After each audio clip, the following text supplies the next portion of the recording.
Good morning, sir. Good morning good morning.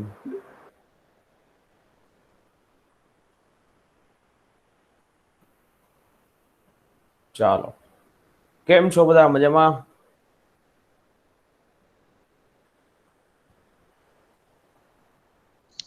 Yes, sir. Okay, ચાલો. આપણે ગુજરાતની geography તો કમ્પ્લીટ કરી નાખી, બધા જિલ્લાઓ કમ્પ્લીટ કરી નાખ્યા હતા. હવે શરૂઆત કરીએ આપણે આપણું જો બાકી છે કોન્સ્ટિટ્યુશન ત્યાં એ કરી નાખીએ. અને આજે અને આવતીકાલે લગભગ સોમવારે તમારી બેચ કમ્પ્લીટ થઈ જશે, સોમવારથી. એટલે શનિવારે આજે ને આવતીકાલે 2 દિવસ હું છું અને એમાં તમારા લેક્ચર લઈ લઈશ. ને રવિવારે તમને જે ઇંગ્લિશનું છે એ આપણે રહેશે, ઇંગ્લિશનો લેક્ચર. ઓકે, ચાલો, ડન કરીએ શરૂઆત. હા સર, આપણું જે વોટ્સએપ ગ્રુપ છે એમાં મેસેજ કરી દો ને કે આજે કોન્સ્ટિટ્યુશન નો લેક્ચર છે, કેમ કે એના શાયદ કદાચ ઘણા બધા નથી એટલે. ઓકે,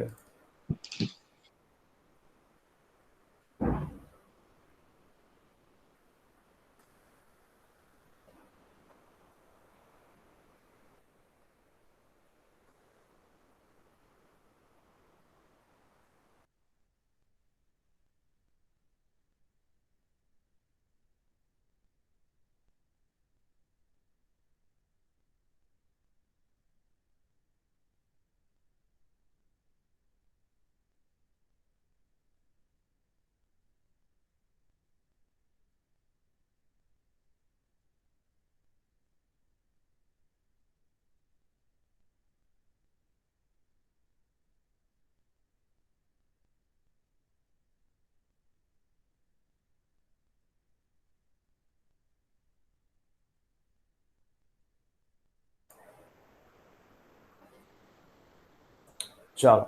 મને પેલી રિક્વેસ્ટ કરી હતી કે ભાઈ 72 પેપર સેટ એક જોઈએ છે. પેપર સેટ પણ મોકલાવી દીધા છે, બરાબર. પેપર સેટ છે આખો, એનું મટીરિયલ મેં મોકલું છે. અને સાથે સાથે બીજો પણ પેપર સેટ જે તમારી એક્ઝામના રિલેટેડ છે એ પણ મેં તમને મોકલી આપ્યું છે વોટ્સઅપની અંદર.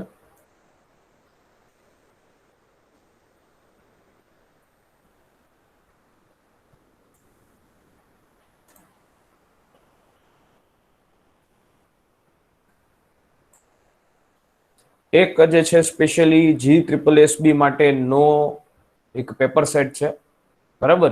જે પેપર સેટની તમે પ્રેક્ટિસ કરી શકો, પેપર સ્ટાઇલ જોઈ શકો, અને ગૌણ સેવા પસંદગી મંડળ જ તમારી એક્ઝામ લેવાનું. તો એના માટે તમને આ વસ્તુ, જે પાછલા વર્ષના પેપર છે 2017 થી લઈ અને છેક તમારે 2019-20 સુધીના 2020 સુધીના પેપર્સ છે, એનો એક સેટ મેં તમને પીડીએફના ફોર્મમાં મોકલેલો છે. જે ટોટલ 79 ક્વેશ્ચન્સ પેપર છે. ટોટલ 79 ક્વેશ્ચન પેપર છે, જેનો તમે લાભ લઈ શકશો. અને તમને ગ્રુપની અંદર મળી ગયા છે કે નહીં? ના સર, અમારા ગ્રુપમાં નથી. આવી જશે, ચાલો મુકાવી દઈશ, બરાબર. ગ્રુપમાં આવ્યા છે. હા હા હા હા, એટલે મને કોકે રિક્વેસ્ટ કરી હતી કે એટલે મેં પાછા એને સેન્ડ કરી દીધા છે. કઈ વાંધો નહીં, ચાલો તમને મોકલી દઈશ, એટલે તમે પણ એનો લાભ લઈ શકશો. કઈ વાંધો નહીં. ચાલો, તો લાસ્ટ લેક્ચરની અંદર આપણે કોન્સ્ટિટ્યુશનની અંદર ક્યાં હતા, મને કોઈ કહી શકે? કોન્સ્ટિટ્યુશનની અંદર ક્યાં હતા?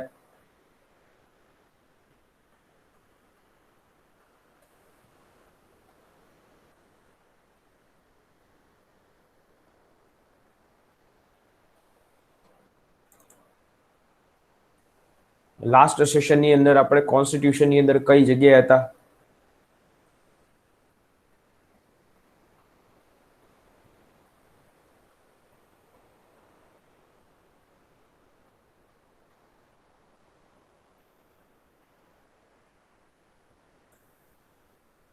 સંસદ થઈ ગયું, લોકસભા રાજ્યસભા થઈ ગયું.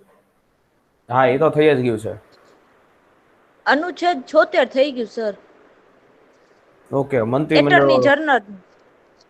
હા, મંત્રીમંડળનું થઈ ગયું, સર. મંત્રી પરિષદ. Okay, done.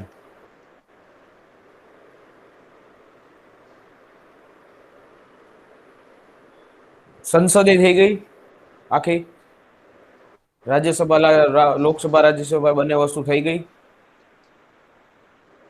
હા સર. ઓકે, તો આપણે ઘણા આગળ છે. આપણે સોલિસિટર જનરલ નો આપણે ટોપિક પહોંચ્યા હતા. હા, સોલિસિટર જનરલ એ વસ્તુ આપણે કરી ચૂક્યા છું. ડન. સોલિસિટર જનરલ એ બીજું કાંઈ નહીં, દેશનો એ બીજો કાયદા અધિકારી છે. બરાબર. સોલિસિટર જનરલ એ દેશનો બીજો કાયદા અધિકારી તરીકે ઓળખાય છે. એ છે.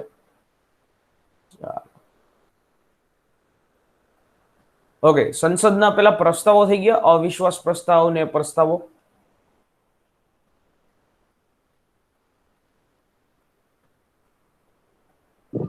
ના, બાકી છે. ચાલો, ઓકે. સર ખાલી મંત્રીમંડળ સુધી છેલ્લે કરાયું હતું. ઓકે, મંત્રીમંડળ થી આગળ વધી ગયા આપણે. મને યાદ છે એટર્ની જનરલ તો લગી તો આવી જ ગયું છે. કઈ વાંધો નહીં, આપણે જોઈ એટર્ની લઈએ. જનરલ થઈ ગયું સર. હા, એટર્ની જનરલ થઈ ગયું છે. સોલિસિટર થી બાકી છે. ઓકે ઓકે ઓકે, કઈ વાંધો નહીં, ચાલો.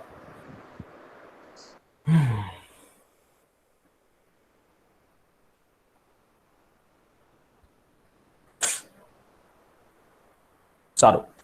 હવે ખાસ લોકસભાની અંદર શાસક પક્ષના નેતા અને વિરોધ પક્ષના નેતા આપણે બાકી છે. એક વસ્તુ એ કરી લઈએ. ચાલો, દરેક લોકો અહીંયા ધ્યાન આપજો.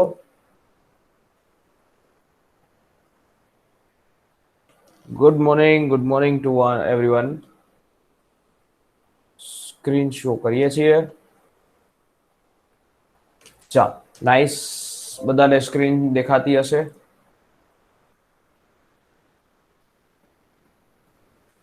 ચાલો, દરેકને સ્ક્રીન દેખાય છે?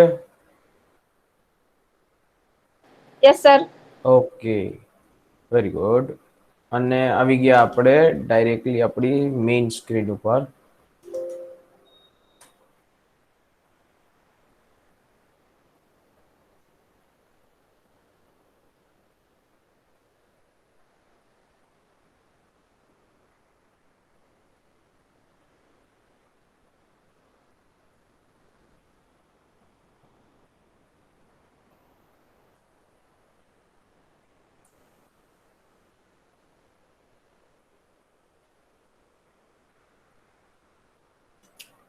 ચાલો, ઓકે. હવે શરૂઆત કરીએ. આજે આપણું કોન્સ્ટિટ્યુશનની અંદર સદનના નેતાઓ સદનના નેતાઓ.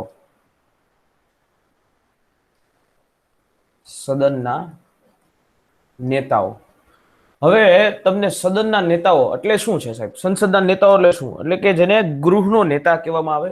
ગૃહનો નેતા.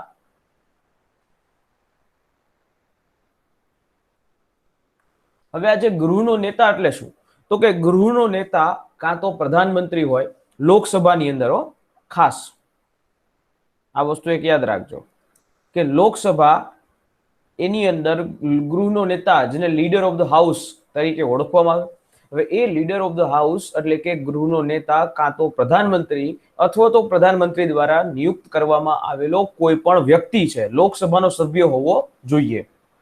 એક ખાસ વસ્તુ કે જે સદનની અંદર એ પ્રધાનમંત્રી ચૂંટાઈને આવતા હોય એ સદનના એ ગૃહના નેતા બને. મનમોહનસિંહ હતા એ રાજ્યસભામાંથી ચૂંટાઈને આવ્યા હતા. એટલે મનમોહનસિંહ છે એ લોકસભાના નહીં પરંતુ રાજ્યસભાના લીડર ઓફ ધ હાઉસ કહેવામાં આવતા.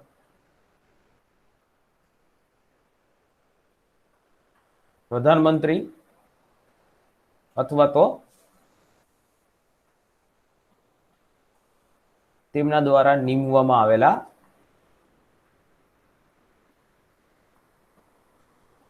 આવેલ લોકસભાનો સભ્ય. લોકસભાનો સભ્ય હોય એ અહીંયા યોગ્ય છે.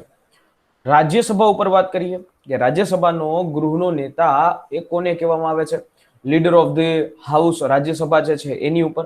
રાજ્યસભાની અંદર જો એજ ઇટ ઇઝ કાં તો એ પ્રધાનમંત્રી અથવા તો એમના દ્વારા નીમવામાં આવેલો રાજ્યસભાનો સભ્ય. જો રાજ્યસભાના લીડર ઓફ ધ હાઉસ બનવું હોય તો એને રાજ્યસભામાંથી ચૂંટાઈને આવવું પડે. તો એ રીતે એ ગૃહનો નેતા બની શકે છે. સમજાય છે દરેકને? ક્લિયર દરેકને? બરાબર. આ રીતે એ ગૃહનો નેતા બની શકે. હવે વિપક્ષના નેતા એટલે કોણ? વિપક્ષના નેતા તરીકે કોને ઓળખવામાં આવે છે? જો ભાઈ, અહીંયા વિપક્ષ તરીકે બેસવું હોય ને તો એના માટે એક ખાસ જે છે એ વસ્તુ છે, વિપક્ષ.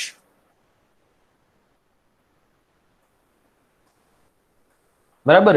વિપક્ષના નેતાની નિમણૂક એટલે કઈ રીતે કરવામાં આવે છે? તો કે જે ગૃહની અંદર, એટલે કે ધારો કે લોકસભા તો રાજ્યસભા હોય.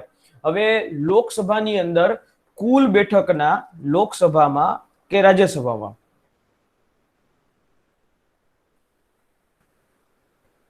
કુલ બેઠક હોય, એ કુલ બેઠકના 1/10 એટલે કે 10મા ભાગના સભ્યો જે પક્ષ મેળવે એને અહીંયા વિપક્ષના નેતા તરીકે બેસવાનો ચાન્સીસ મળે. કોંગ્રેસ પાર્ટી જે હાલમાં વિપક્ષ તરીકે નથી, કારણ કે કોંગ્રેસ પાર્ટીને મળેલી છે સીટ કેટલી? 51. બટ વિપક્ષ તરીકે બેસવા માટે લોકસભાની અંદર તમારે 55 સભ્ય જોઈએ, 55 સીટ જોઈએ. અને રાજ્યસભાની અંદર તમારે વિપક્ષ તરીકે બેસવું હોય તો તમારે ઓછામાં ઓછા 25 સભ્ય તમારે જોઈએ. બરાબર. તો તમે વિપક્ષ તરીકે બેસી શકો. તો આ જે વસ્તુ જે છે, જે પાર્ટી આ 55 સભ્યથી વધારે ધરાવતી હશે એ વિપક્ષ તરીકે બેસી શકે. પણ કોંગ્રેસની ગાડી તો 51 જ અટકી ગઈ, અને એટલા માટે કોંગ્રેસ છે એ વિપક્ષ તરીકે બેસી શકે નહીં. બરાબર. જે એવું કહી શકાય, એના માટે એવો ઉપયોગ કરી શકાય કે લોકસભાના જે વિરોધ પક્ષના નેતા અને એની જગ્યાએ લોકસભાના સૌથી મોટા વિરોધ પક્ષના નેતા કહેવાય. આ એક અહીંયા ઉમેરવામાં આવે છે. બરાબર. હવે લોકસભાની અંદર સૌ પ્રથમ વિપક્ષના નેતા કોણ બને છે?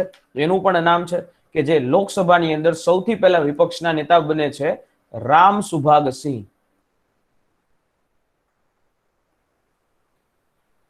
રામ સુભાગ સિંહ છે એ લોકસભાની અંદર વિરોધ પક્ષના સૌથી પહેલા નેતા બને છે. અને રાજ્યસભાની અંદર બહુ ઓછા લોકોને ખ્યાલ છે કે રાજ્યસભામાં પણ વિરોધ પક્ષના નેતા તરીકે શ્યામનંદન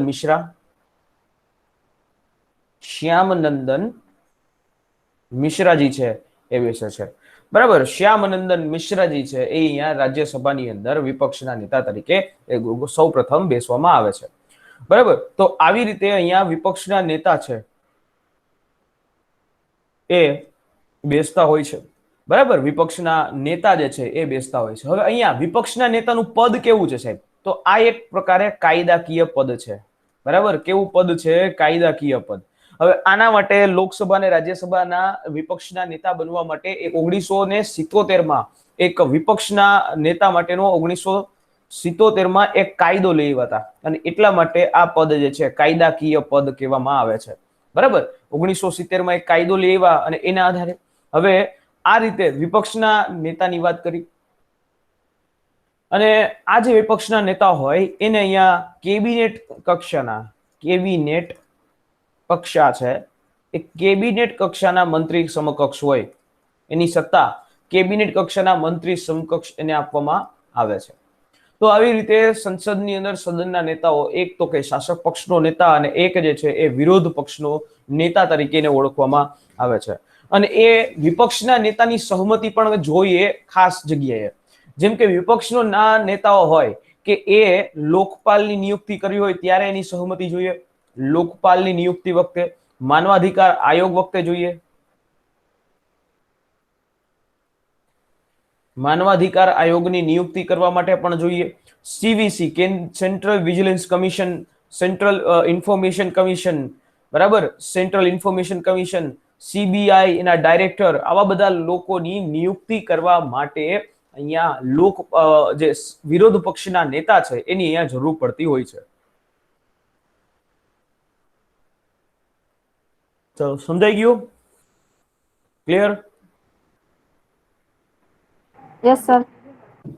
એટલે આ સંસદની અંદર સદનના નેતાઓ, લોકસભાની અંદર આ રીતે ગૃહનો નેતા અને આ રીતે રહેશે. ચાલો, તો ખાસ કરીને સંસદની એક કાર્યવાહી, સત્રાવસાન, સ્થગન, એ વસ્તુ પણ આપણે સમજી લઈએ કે એ કોને કહેવામાં આવે છે. પછી તમને પ્રસ્તાવ ઉપર વાત લઈ જાઉં કે પ્રસ્તાવ સંસદની અંદર કયા કયા આવે છે.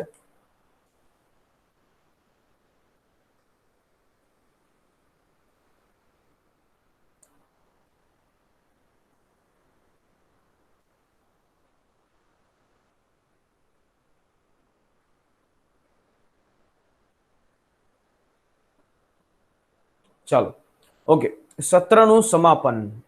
પેલા સત્રાવસાન એટલે કે સત્ર બોલાવવું. સત્ર બોલાવવું. સત્ર કોના દ્વારા બોલાવવામાં આવે? તો કે દેશનો રાષ્ટ્રપતિ છે એ નક્કી કરે. તારીખ નક્કી કરવા, હકીકતમાં તારીખ જાહેર કરવાનું કામ છે ને એ રાષ્ટ્રપતિનું છે. સત્ર જાહેર કરવાનું કામ એ રાષ્ટ્રપતિ સાહેબનું છે. પણ એ કઈ તારીખે રાખવું જોશે એના માટે એને વડાપ્રધાનની સલાહ માનવી પડે. બરાબર, એટલે વડાપ્રધાન અને એની સાથેનું જે મંત્રીમંડળ છે એ રાષ્ટ્રપતિને સલાહ આપશે કે સાહેબ આવતીકાલે આપણે સત્ર બોલાવો, સંસદનું સત્ર બોલાવો, અને ત્યારે સંસદનું સત્ર બોલાવવામાં આવશે. તો આ રીતે સંસદની અંદર સૌથી પહેલા તો સત્ર બોલાવવામાં આવે અથવા તો સત્રાવસાન જાહેર કરવામાં આવે, એટલે કે સત્રની સમાપ્તિ જાહેર કરવામાં આવે. સત્રાવસાન અથવા તો સત્રની સમાપ્તિ. સત્રની સમાપ્તિ. હવે સત્રાવસાન જાહેર કરવું કે સંસદના સત્રની સમાપ્તિ જાહેર કરવી એટલે કે શું? તો કે આ પણ કોના દ્વારા કરવામાં આવે? રાષ્ટ્રપતિ જ કરે. બરાબર, રાષ્ટ્રપતિ જે છે એના દ્વારા જ કરવામાં આવે. અને ઈ ક્યારે જાહેર કરવાનું, કઈ તારીખે જાહેર કરવાનું એ માટે પણ અહીંયા વડાપ્રધાન સાહેબ અને એની મંત્રીમંડળ એટલે કે કેબિનેટની ભલામણ જોઈએ.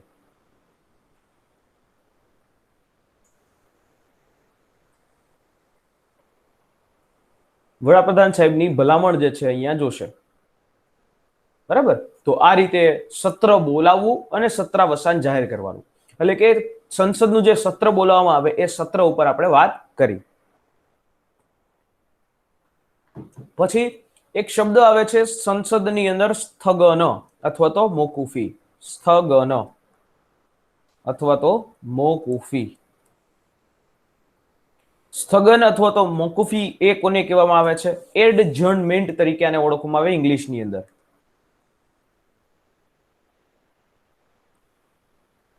શું તરીકે? એડજર્નમેન્ટ તરીકે આને ઓળખવામાં આવે છે. હવે ધારો આ જે સંસદની અંદર અલગ અલગ પ્રકારની બેઠકો હોય, સિટિંગ્સ હોય. બરાબર, સંસદની અંદર એક સત્રની અંદર ઘણી બધી પ્રકારની સિટિંગ્સ થતી હોય, એટલે કે એક બેઠક એટલે એકી સાથે અલગ અલગ સિટિંગ્સ થતી હોય. સિટિંગ્સ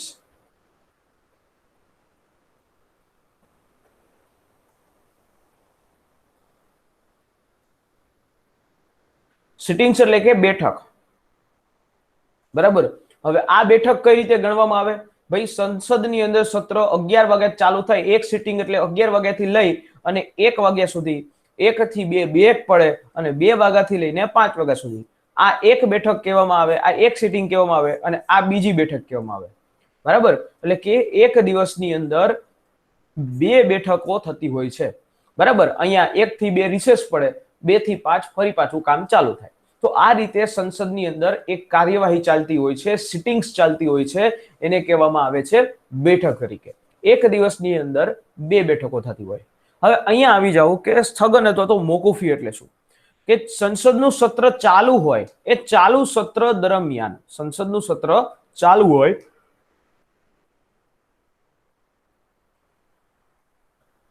એ ચાલુ સત્રના દરમિયાન જ્યારે ખાસ કેટલાક સમયગાળા માટે, બરાબર, કેટલાક સમય માટે, એક ચોક્કસ સમયગાળા માટે ગૃહની કાર્યવાહીને મોકૂફ કરી દેવામાં આવે. ચોક્કસ સમય માટે ગૃહની કાર્યવાહી છે એ મોકૂફ કરી દેવામાં આવે.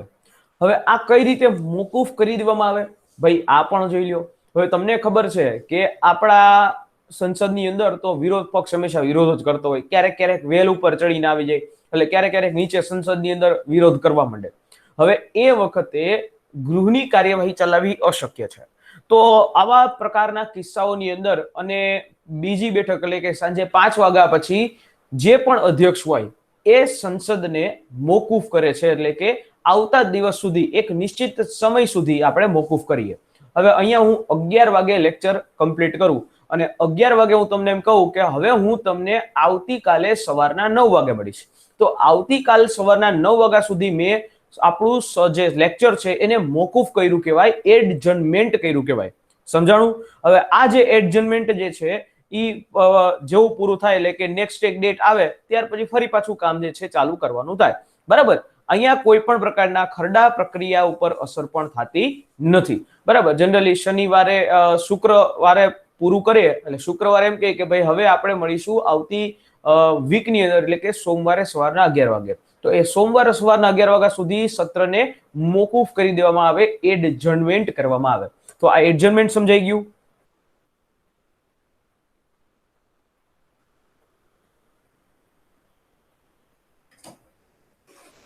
Yes sir. ચાલો, નાઇસ.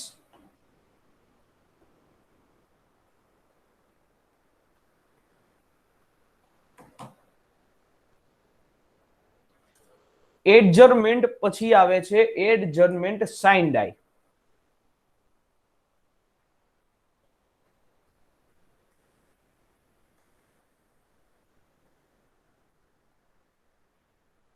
એડજર્નમેન્ટ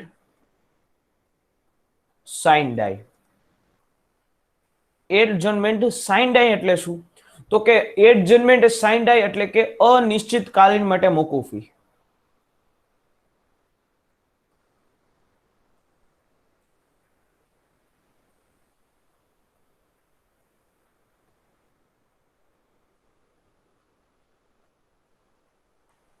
ઓકે, અનિશ્ચિતકાલીન માટે મોકૂફી. હવે તમારી બેચ ચાલુ થઈ ત્યારથી હું ધારો કે આવતીકાલે છેલ્લો લેક્ચર લઉં, બરાબર. આવતીકાલે જ્યારે મારો છેલ્લો લેક્ચર હોય ત્યારે હું એક જાહેર કરીશ એડજર્નમેન્ટ સાઇન ડાય. એટલે કે ફરી પાછા આપણે ક્યારે મળશું એ ખબર નથી. અહીંયા છે એ સમય નો હોય, બરાબર. અહીંયા ચોક્કસ સમય હોય, અહીંયા સમય હોય નહીં.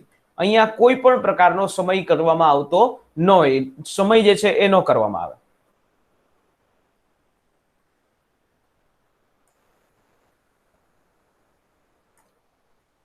સમય આપવામાં આવે નહીં અને આવતા સેશન જે છે ક્યારે છે ખબર ન હોય ત્યારે ગૃહનો અંતિમ દિવસ એને અહીંયા એડજર્નમેન્ટ સાઇન ડાય તરીકે ઓળખવામાં આવે, એટલે કે એડજર્નમેન્ટ સાઇન ડાય ત્યારે કરવામાં આવે.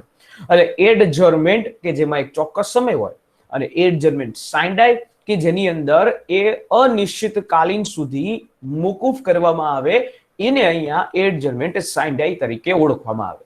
સમજાણું બને શબ્દ?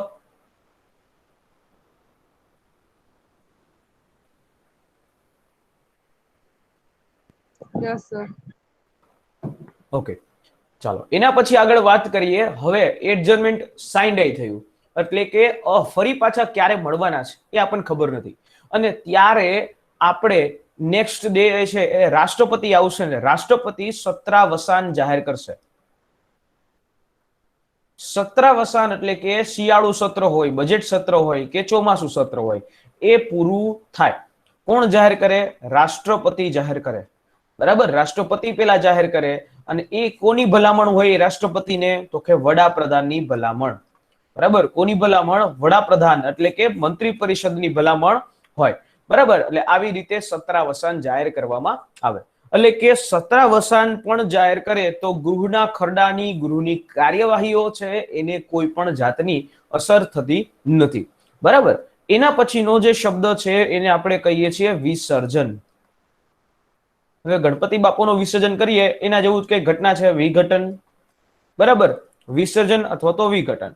હવે ધારો કે સત્રની વિસર્જન છે એ સત્ર સમાપ્તિથી કંઈક અલગ જ વસ્તુ છે, અથવા તો એ એક પ્રકારે આખી અલગ જ વાત કરે છે. હવે ધારો કે વિસર્જન એટલે શું? કે લોકસભા છે એને 5 વર્ષની પહેલા જ એને વિસર્જિત કરી દેવામાં આવે, ઘર ભેગી કરી દેવામાં આવે. સરકાર 5 વર્ષ પહેલા જ એને ઘર ભેગી કરી દેવાય. સરકારને 5 વર્ષ પહેલા જે છે એને ઘર ભેગી કરી દેવું એટલે વિસર્જન કરવું કહેવાય. રાજ્યસભાનું વિસર્જન થાય મંજો બાપુ? ના. ના સર. શું કામ ન થાય? એ કાયમી ગૃહ છે. કઈ રીતે? કઈ રીતે કાયમી ગૃહ કઈ રીતે કરી શકો?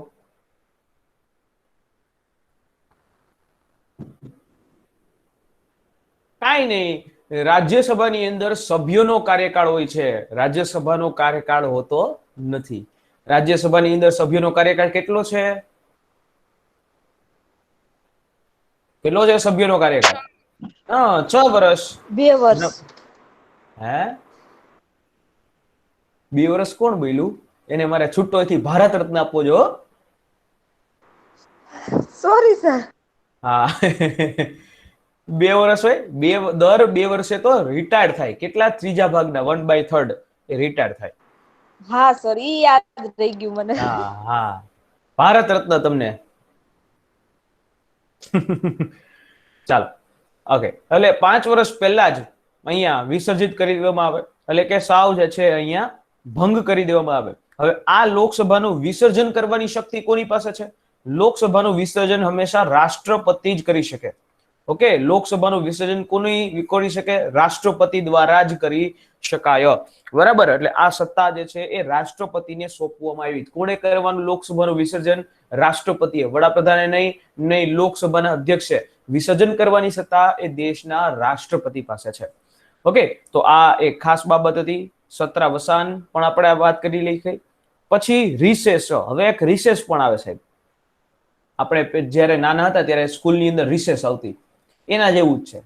બરાબર, રિસેસ એટલે કે સત્રાવસાન અને નવા સત્રની વચ્ચેની શરૂઆત.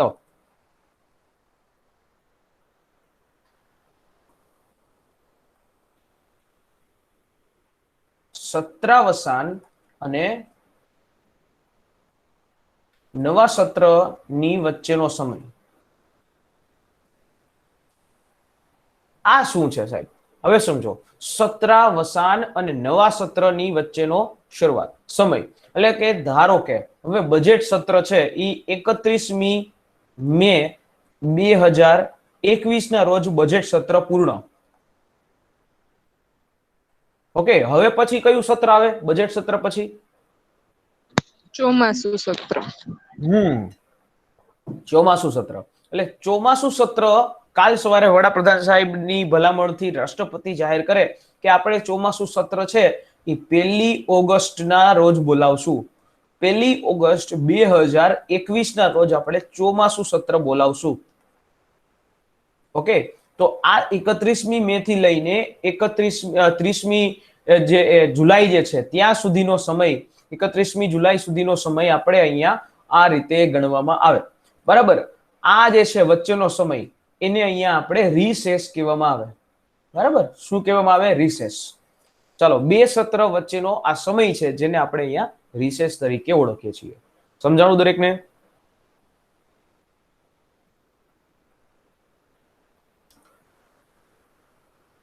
નેક્સ્ટ આપણે વાત કરીએ પંગુ સત્ર. પંગુ સત્ર અથવા તો lame duck session. Lame duck session. હવે આ લેમ ડક સેશન એટલે શું છે? ધારો કે નવી લોકસભાની ચૂંટણી થાય છે. બરાબર. અત્યારે આ લોકસભાની અંદર જે લોકો અત્યારે હાલની લોકસભાની અંદર 545 બેઠકો છે, આપણે માની લઈએ 543 બેઠકો છે. હવે એ 543 બેઠકો અત્યારે હાલમાં ચાલુ છે. કાલ સવારે નવી ઇલેક્શન થાય અને આવતા મહિનેનું ઇલેક્શનનું રિઝલ્ટ આવે તો આ 543 બેઠકોની અંદર લગભગ 25 જણા એવા છે કે જે ફરી વખત ચૂંટાઈને આવ્યા નથી. બરાબર, જે લોકો ફરી વખત ચૂંટાઈને આવ્યા નથી એવા લોકો એટલે કે જેને લેમ ડક્સ કહેવામાં આવે, કે જે લોકો ફરી પાછા એ ચૂંટાઈને નથી આવ્યા એને લેમ ડક્સ તરીકે ઓળખવામાં આવે. અને આ જે લેમ ડક્સ નું એટલે કે one type of farewell session, જેને આપણે લેમ ડક સેશન તરીકે ઓળખવામાં આવે, કે જે વ્યક્તિઓ હાલની લોકસભાની અંદર ચૂંટાયેલા છે પરંતુ નવી લોકસભામાં ચૂંટાયેલા નથી એનું બનેલું એક સેશન જેને આપણે લેમ ડક સેશન તરીકે ઓળખીએ છીએ. તો આ રીતે આપણે લેમ ડક સેશનની આપણે વાત કરી. ચાલો, ક્લિયર? Lame duck session.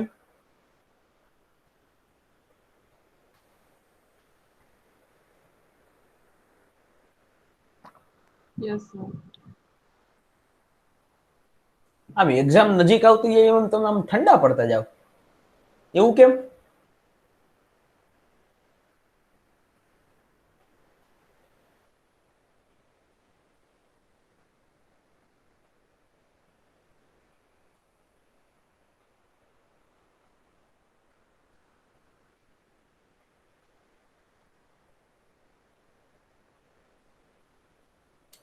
ચાલો, તો આ રીતે ખાસ આ જે વસ્તુ જે છે એ આપણે જોઈ.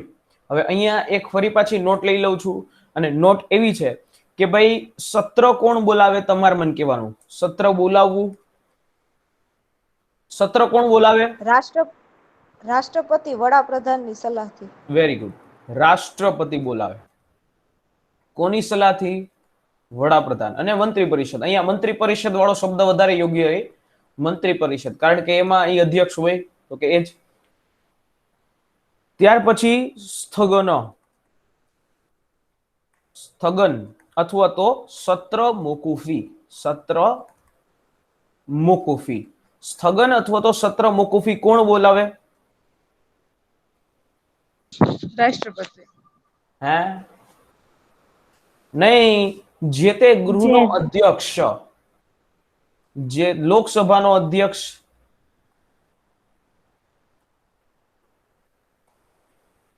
અથવા તો રાજ્યસભાનો સભાપતિ. બરાબર, લોકસભાનો અધ્યક્ષ અથવા તો રાજ્યસભાનો સભાપતિ બોલાવશે. એના પછી આગળ વાત કરીએ કે અનિશ્ચિત કાળ માટે સ્થગન, એટલે કે એડજર્નમેન્ટ સાઇન ડાય.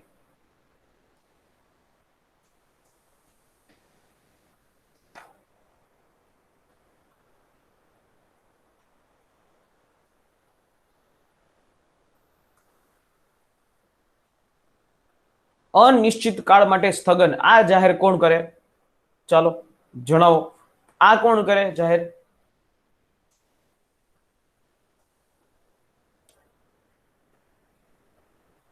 રાષ્ટ્રપતિ. નહીં, અનિશ્ચિત કાળ માટે સ્થગન એડજર્નમેન્ટ સાઇન્ડાય લોકસભા કે રાજ્યસભાની જે અંતિમ બેઠક હોય, જે સત્રની છેલ્લી બેઠક, એ વખતે કાં તો લોકસભાનો અધ્યક્ષ અને અથવા તો રાજ્યસભાનો સભાપતિ આ જાહેર કરતા હોય, બરાબર, જે તે સદનની અંદર. એના પછી આપણે સત્રાવસાન. સત્રાવસાન કોણ જાહેર કરે? સત્રાવસાન જાહેર કોણ કરે?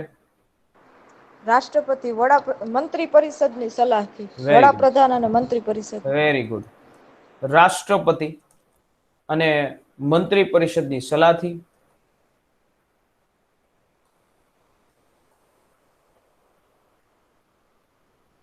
બરાબર, એ સત્રાવસાન જાહેર કરે.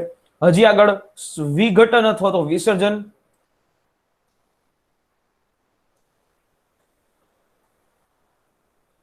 વિઘટન અથવા તો વિસર્જન જાહેર કોણ કરે? રાષ્ટ્રપતિ.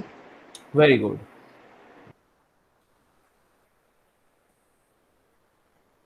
રાષ્ટ્રપતિ જાહેર કરે. તો આ રીતે આપણે સંસદના સત્ર ઉપર વાત કરી. ચાલો, દરેકને ક્લિયર? Yes sir. ડન. સારું. Yes, sir. હવે જે મોસ્ટ ઇમ્પોર્ટન્ટ ટોપિક છે, કે પેચીદો એવો ટોપિક, એ વસ્તુ સમજાવું છું, અને એ છે આપણો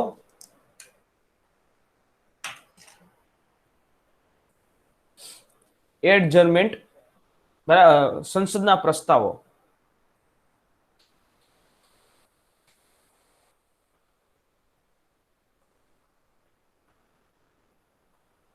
સંસદના પ્રસ્તાવો, સંસદના અલગ અલગ પ્રકારના પ્રસ્તાવો એ સમજીએ. સૌથી પહેલો પ્રસ્તાવ એટલે કે સ્થગન પ્રસ્તાવ.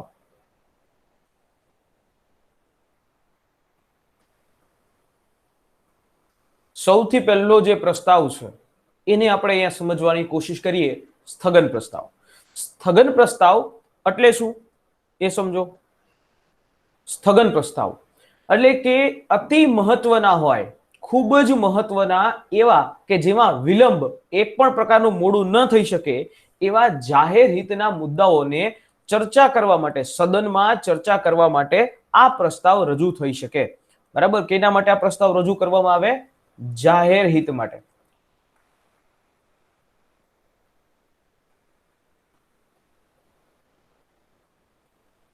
જાહેર હિતના પ્રશ્નો હોય એની ઉપર ચર્ચા કરવા માટે, એની ઉપર ચર્ચા છે એ ચર્ચા કરવા માટે આ પ્રકારે પ્રસ્તાવો કરવામાં આવે. હવે આ જે પ્રસ્તાવ છે, જાહેર હિતના પ્રસ્તાવ, એ પ્રસ્તાવની અંદર હંમેશા એ લોકસભાની અંદર જ રજૂ થઈ શકે, રાજ્યસભામાં નહીં. માત્ર લોકસભામાં જ રજૂ થઈ શકે, ક્યારેય રાજ્યસભામાં રજૂ થશે નહીં. બરાબર. હવે આ પ્રસ્તાવ લોકસભાનો કોઈ પણ સદસ્ય હોય, કાં તો એ મંત્રી હોય કે પછી વિરોધ પક્ષનો નેતા કે કોઈ પણ સદસ્ય દ્વારા એ લઈ શકાય.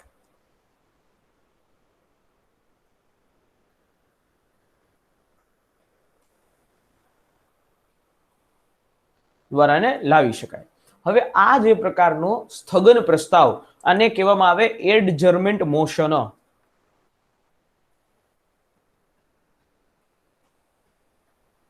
એડજર્મેન્ટ મોશન્સ. બરાબર. આ એડજર્મેન્ટ મોશન્સ છે, એને લોકસભાની અંદર લઈને આવવું હોય તો એના માટે તમારે ઓછામાં ઓછા 50 સભ્યો, કેટલા સભ્યો? 50 સભ્યોનું સમર્થન જોશે. બરાબર. ઓછામાં ઓછા 50 સભ્યોનું તમારું સમર્થન જોશે, ત્યારે તમે કોઈ પણ સ્થગન પ્રસ્તાવ છે એડજર્મેન્ટ મોશન લઈ આવી શકો. ચાલો, ક્લિયર? એડજર્મેન્ટ મોશન સમજાણું દરેકને ભાઈ? એડજર્મેન્ટ મોશન કોને કહેવામાં આવે છે?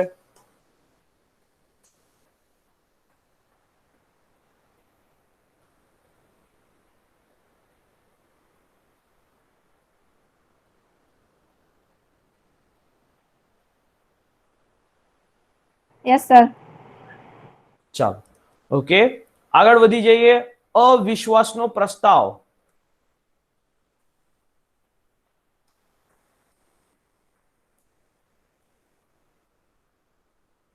અવિશ્વાસ પ્રસ્તાવ, જેને નોન કોન્ફિડન્સ મુવમેન્ટ કહેવામાં આવે.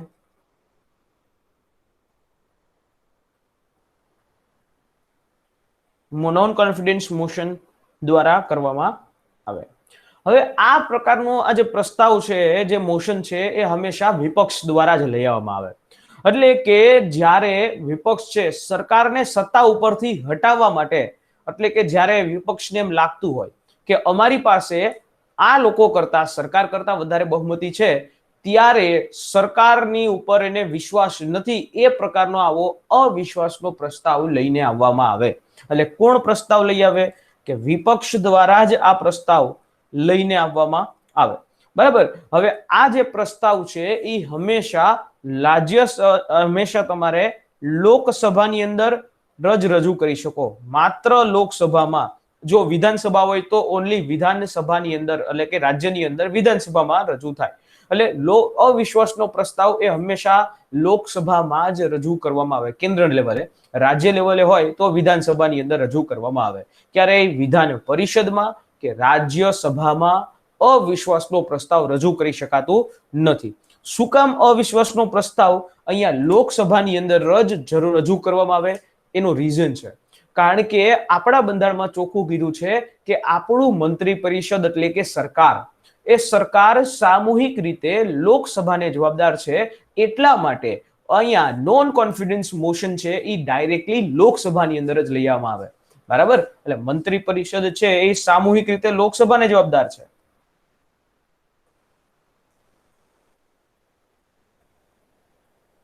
સામૂહિક રીતે કોને જવાબદાર? તો કે લોકસભા છે, એ લોકસભા છે એને જવાબદાર છે. અને જ્યારે મંત્રી પરિષદની અંદર મંત્રી પરિષદ સામૂહિકની રીતે જગ્યાએ વ્યક્તિગત વાત કરીએ તો કોને જવાબદાર રહેશે? તો રાષ્ટ્રપતિને. તો રાષ્ટ્રપતિ છે એમને આ જવાબદાર રહેશે. તો આ રીતે અવિશ્વાસનો પ્રસ્તાવ જે લઈને આવવામાં આવે છે.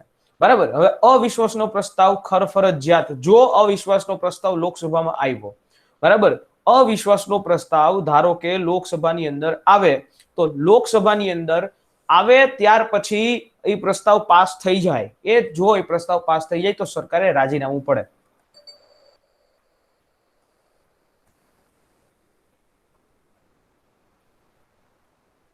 બરાબર. જો પાસ થાય તો સરકારનું રાજીનામું પડે. બરાબર. સરકારનું ફરજિયાત રાજીનામું પડે છે.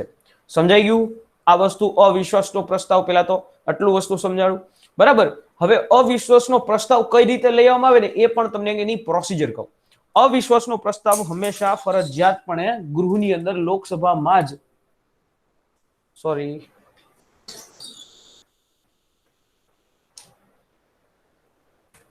અવિશ્વાસનો પ્રસ્તાવ છે ગૃહની અંદર ફરજિયાતપણે, બરાબર, ફરજિયાતપણે એ હંમેશા લોકસભામાં જ આવે છે. લોકસભાની અંદર જે પણ પ્રસ્તાવ આ રજૂ કરવાનો છે એના માટે તમારે 10 વાગ્યા પહેલા લોકસભાના અધ્યક્ષ છે એને લેખિતની અંદર એક સૂચના આપવાની થાય કે ભાઈ એ સૂચના માટે એને તમારે સેક્રેટરી જનરલને એ પ્રસ્તાવ પહોંચાડવાનો અને એ પ્રસ્તાવ એ આગળ જે છે આવશે. તો આવી રીતે અવિશ્વાસનો પ્રસ્તાવ આવે. હવે આ જે અવિશ્વાસનો પ્રસ્તાવ છે એની અંદર 50 સભ્યોનું લેખિતમાં સમર્થન હોવું જોઈએ, બરાબર. કેટલા સદસ્યોનું સમર્થન જોશે? તો કે 50 સદસ્યો છે ને ટેકો હોવો જોઈએ. 50 સદસ્યની ટેકો હોય એટલે કે સમર્થન હોય ત્યાર પછી અધ્યક્ષની મંજૂરી મળે ત્યાર પછી એ નોન કોન્ફિડન્સ મોશન છે એ સદનની અંદર આવે અને સદનની અંદર એમાં આખો દિવસ એક ફાળવવામાં આવે. આખો દિવસ સરકારની ઉપર, સરકારની કામગીરી ઉપર ચર્ચા કરવામાં આવે. એમાં આક્ષેપો પણ થાય, સરકાર પોતાનો પક્ષ પણ રજૂ કરે અને છેવટે વિરોધ પક્ષના નેતા અને છેવટે જે છે આ જે મોદી સાહેબ એટલે કે શાસક પક્ષના નેતા આનું સંબોધન થાય અને ત્યાર પછી મતદાન કરવામાં આવે. જો એ મતદાનની અંદર ક્યાંક ઉપર નીચે થઈ જાય એટલે કે જો એ વિશ્વાસ ગુમાવે એટલે કે પાસ થઈ જાય અવિશ્વાસનો પ્રસ્તાવ એટલે સરકારે ફરજિયાત રાજીનામું આપવું પડે, બરાબર. સરકારે જે છે ફરજિયાત અહીંયા રાજીનામું આપવું પડે, બરાબર. સમજાણું આ વસ્તુ? સર પણ આમાં સરકાર કઈ રીતે રાજીનામું આપી શકે? સરકારે આખું વડાપ્રધાનનું રાજીનામું એક પડે ને એટલે બધા એનું પડી જાય, એમ સમજી લેવાનું.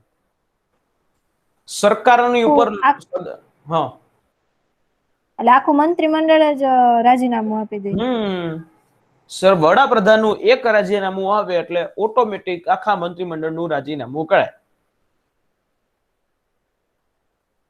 Okay sir. બરાબર. બીજી વાત કે અત્યાર સુધીમાં સૌથી વધારે વખત અવિશ્વાસનો પ્રસ્તાવ, બરાબર, અત્યાર સુધીમાં ટોટલ 28 વખત અવિશ્વાસનો પ્રસ્તાવ આવ્યા. હવે સૌથી વધારે વખત અવિશ્વાસના પ્રસ્તાવ કોના દ્વારા લેવામાં આવ્યા, કોના ઉપર લેવા ખબર છે? અને એ છે ઇન્દિરા ગાંધી. તમને ખબર છે આજે શું છે? ખબર છે કોઈને આજ શું છે? 25મી જૂન દેશની અંદર ઇન્દિરા ગાંધીએ લગાવેલી કટોકટી, બરાબર. એ કટોકટીને આજે 51 વર્ષ કરતા પણ વધારે થઈ ગયા છે અને એટલા માટે કે ભાઈ આ કટોકટી ઇન્દિરા ગાંધીએ જે લગાડી હતી, કેટલામી કટોકટી? બીજી હતી કે ત્રીજી કટોકટી હતી? ખ્યાલ છે કોઈને?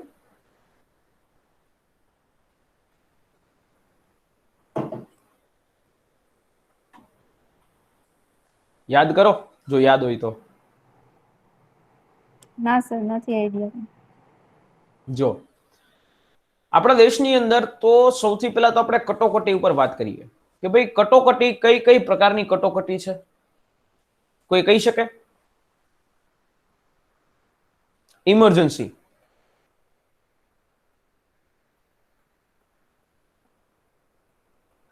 એક નાણાકીય કટોકટી, એક રાષ્ટ્રપતિ શાસન. ઓકે. અને એક યાદ નથી આવતું. ઓકે. જો ભાઈ 3 પ્રકારની કટોકટી એટલે કે રાષ્ટ્રપતિ શાસન, જે કોન્સ્ટિટ્યુશનલ એટલે કે કટોકટી, બંધારણીય કટોકટી અને નાણાકીય કટોકટી. 3 પ્રકારની કટોકટી તમે ભારતની અંદરના બંધારણમાં આપવામાં આવી છે. કેટલા પ્રકારની છે? 3 પ્રકારની.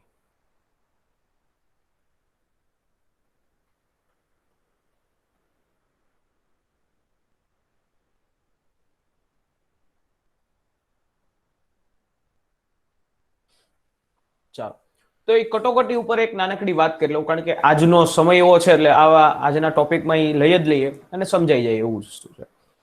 કટોકટી સાહેબ, આ કટોકટી એટલે કે આપણા દેશની અંદર અનુચ્છેદ નંબર, ઇમરજન્સી કહેવાય, અનુચ્છેદ નંબર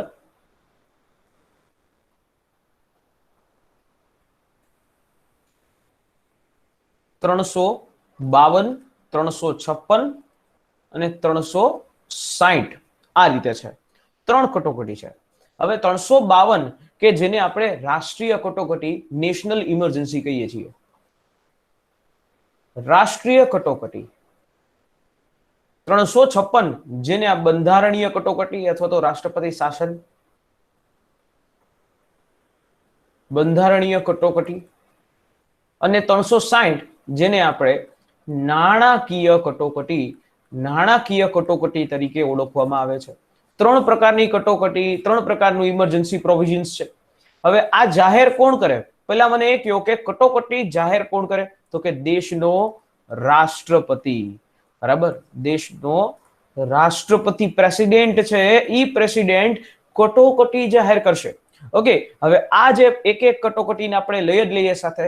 અનુચ્છેદ નંબર 352, અનુચ્છેદ નંબર 352 એટલે કે જેને રાષ્ટ્રીય કટોકટી કહેવાય. ધારો કે કાલ સવારે પાકિસ્તાન કે ચાઇના આપણી પર આક્રમણ કરી દે તો એ વખતે બાહ્ય, બરાબર, સશસ્ત્ર, એ વખતે બાહ્ય આક્રમણ, યુદ્ધ કે બાહ્ય આક્રમણ અથવા દેશની અંદર સશસ્ત્ર બળવો, સશસ્ત્ર બળવો જેને આર્મ્ડ રિબેલિયન તરીકે ઇંગ્લિશમાં કહેવામાં આવે છે. External એગ્રેશન્સ, external એગ્રેશન્સ and armed rebellion, આ બે પ્રકારના શબ્દો આની ઉપર આપવામાં આવ્યા છે કે સશસ્ત્ર બળવો અને એક્સટર્નલ એગ્રેશન આ જે હોય ત્યારે આપણે દેશની અંદર રાષ્ટ્રીય કટોકટી લગાડી દેવામાં આવે.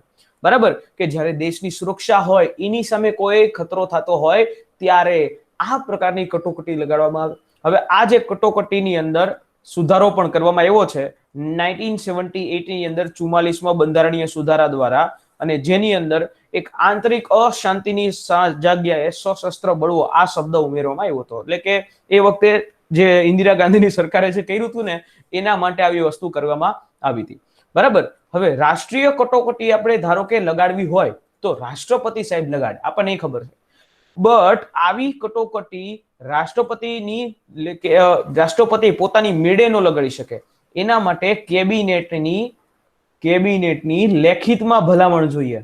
બરાબર, કેબિનેટની લેખિતમાં ભલામણ જે છે એ તમારા જોઈએ.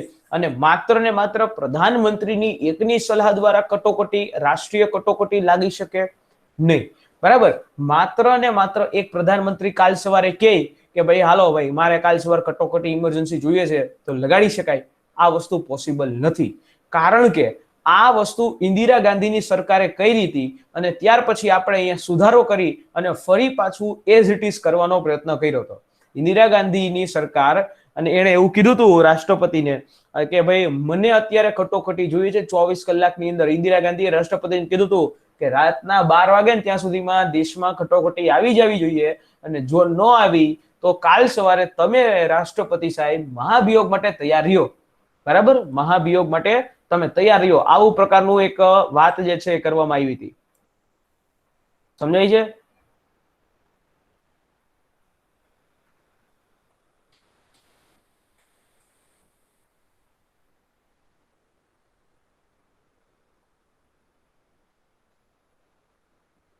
Yes sir. હવે આ જે પ્રકારની કટોકટી છે, આ કટોકટીને ધારો કે તમે લગાડો છો, બરાબર, કટોકટી જાહેર થયા ત્યાં પછીના 1 મહિનામાં, બરાબર, 1 મહિનામાં સંસદના બંને ગૃહો હોય એનું સમર્થન જોઈએ. બરાબર, એનું સમર્થન એ મળી જવી જોઈએ, મંજૂરી મેળવી જવી જોઈએ. એટલે આમાં એક વખત માટે 6 મહિના, ધારો કે આજે તમે મંજૂરી માંગો તો તમને મેક્સિમમ 6 મહિના સુધી મંજૂરી મળી શકે. જ્યાં સુધી યુદ્ધ કે બાહ્ય આક્રમણ ચાલુ હોય ત્યાં સુધી તમને 6 મહિના એક્સટેન્ડ કરતા જાય. બરાબર, તો આવી રીતે 6 મહિના માટેની તમને અહીંયા મંજૂરી આપી દેવામાં આવે. બરાબર, એક વખત માટે 6 મહિના. આ રીતે આપણા દેશની અંદર એક કટોકટી લગાડવામાં આવે. અને આના માટે ખાસ કે ભાઈ બંને સદનોની અંદર વિશેષ બહુમતી જોઈએ. કેવી બહુમતી? વિશેષ બહુમતી છે એ તમને અહીંયા જોશે. એટલે આ વસ્તુ એક યાદ રાખવી, કેવા પ્રકારની બહુમતી? વિશેષ બહુમતી દ્વારા લઈ આવી શકાય છે.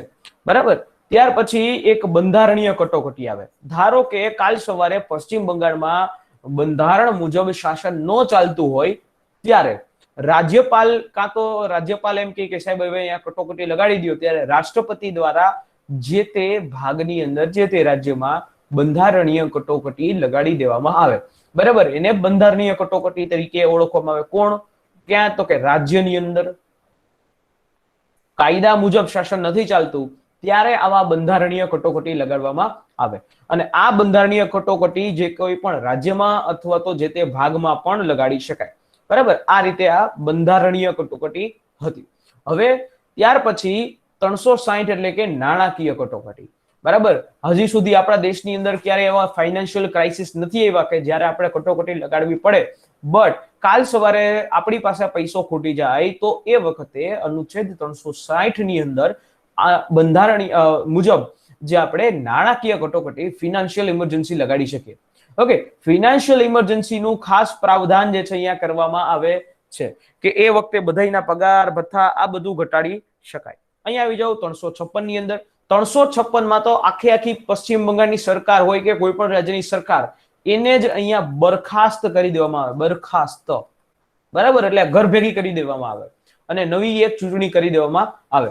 આ પ્રકારની કટોકટી છે એને પણ સંસદની અંદર મંજૂરી મેળવવી પડશે. બરાબર, આ જે પ્રકારની કટોકટી હશે એને પણ ફરજિયાતપણે સંસદમાંથી એને મંજૂરી મેળવી લેવી પડશે. સુખ અને એ પણ એઝ ઇટ ઇઝ કે ભાઈ 1 મહિનામાં તમારે બંને ગૃહોનું સમર્થન જોશે વિશેષ બહુમતી દ્વારા, તો તમે અહીંયા રાજ્યમાં આ પ્રકારની કટોકટી લગાડી શકાય. બરાબર, હવે અને આ રીતે 3 પ્રકારની કટોકટી સમજાઈ ગઈ દરેકને?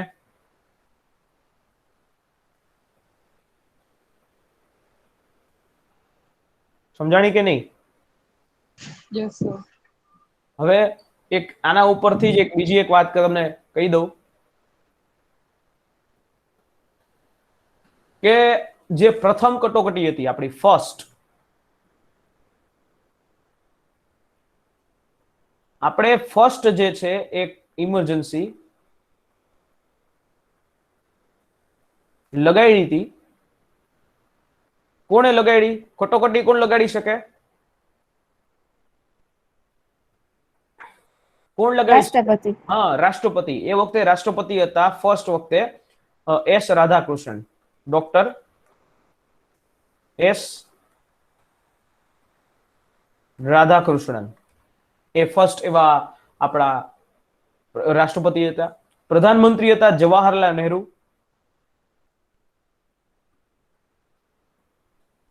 જવાહર નહેરુ હતા પ્રધાનમંત્રી અને વર્ષ હતું 1962. બરાબર, 1962. અને ક્યાંથી ક્યાં સુધી અમલમાં આવી? તો કે આ લગાડી હતી 26મી ઓક્ટોબર 1962 થી, બરાબર, 1962 થી લઈ અને 10મી જાન્યુઆરી 1968 સુધી. બરાબર, 1968 સુધી આ કાર્યરત રહી હતી.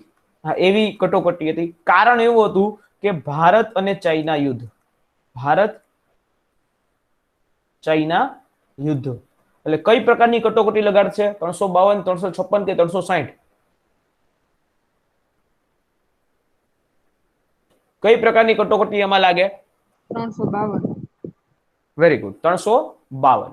એના પછી બીજું જે કટોકટી સેકન્ડ ઇમરજન્સી આપણે લગાડી. સેકન્ડ ઇમરજન્સી છે એ વખતે હતા આપણા દેશની અંદર રાષ્ટ્રપતિ ડોક્ટર વી.વી. ગિરી. વી.વી. ગિરી. અને પ્રધાનમંત્રી હતા ઇન્દિરા ગાંધી. ઇન્દિરા ગાંધી હતા પ્રધાનમંત્રી. અને એ વખતે વર્ષ હતું 1971. 1971. 1971 અહીંયા એ ઇમરજન્સી માટે લગાડવામાં આવ્યું એ વખતે. અને કટોકટીની શરૂઆત કરી હતી 3 ડિસેમ્બર 1971 થી લઈને 21મી માર્ચ 1977. બરાબર, આટલી લાંબી આ કટોકટી સેકન્ડ ઇમરજન્સી છે એ લગાડી હતી. અને કારણ એવું હતું કે ભારત પાકિસ્તાન યુદ્ધ. ભારત પાકિસ્તાન યુદ્ધ. અને ત્યાર પછી થર્ડ ઇમરજન્સી આવે. થર્ડ ઇમરજન્સી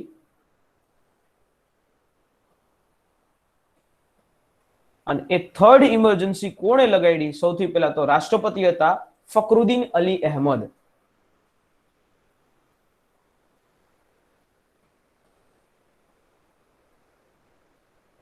ફખરુદ્દીન અલી અહેમદ છે એ વખતે રાષ્ટ્રપતિ હતા.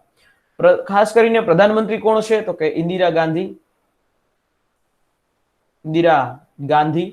અને એ વખતે ઇમરજન્સી આ લગાડવામાં આવી ત્યારે હવે વર્ષ હતું 1975 નો વર્ષ હતું. સમય હતો 25મી જૂન 1975 થી લઈ અને 21મી માર્ચ 1977 સુધી. વિચાર કરો કે આજની તારીખથી 1975 25મી જૂન આજે એ તારીખ છે કે જ્યારે દેશની અંદર 1975 માં ત્રીજી કટોકટી એટલે કે થર્ડ ઇમરજન્સી છે એ લગાડવામાં આવી હતી. કારણ એવું હતું આંતરિક અશાંતિ. બરાબર. બીજી અને ત્રીજી ઇમરજન્સી છે બંને એકી સાથે એને રિવોક કરવામાં આવે છે, એકી સાથે એને રદ કરી દેવામાં આવે છે. સમજાણું? તો આ આપણા દેશની અંદર અત્યાર સુધી આ 3 પ્રકારની કટોકટી છે એ લગાડવામાં આવી છે. Done everyone? સમજાણું? ક્લિયર દરેકને? Yes sir. Yes sir. ચાલો, નાઇસ.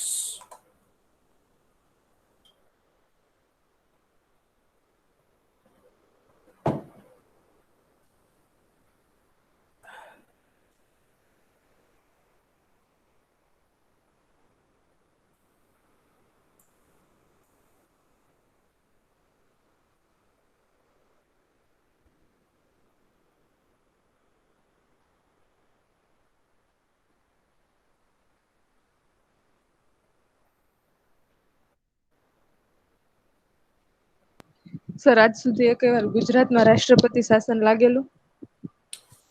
ગુજરાતની અંદર રાષ્ટ્રપતિ શાસન લાગેલું છે. ક્યારે? એક્ઝેક્ટલી જ્યારે મચ્છુ હોનારત થઈ હતી ત્યારે લાગેલું છે ગુજરાતમાં. ઓકે. બરાબર, એ વસ્તુ છે. Yes, exactly.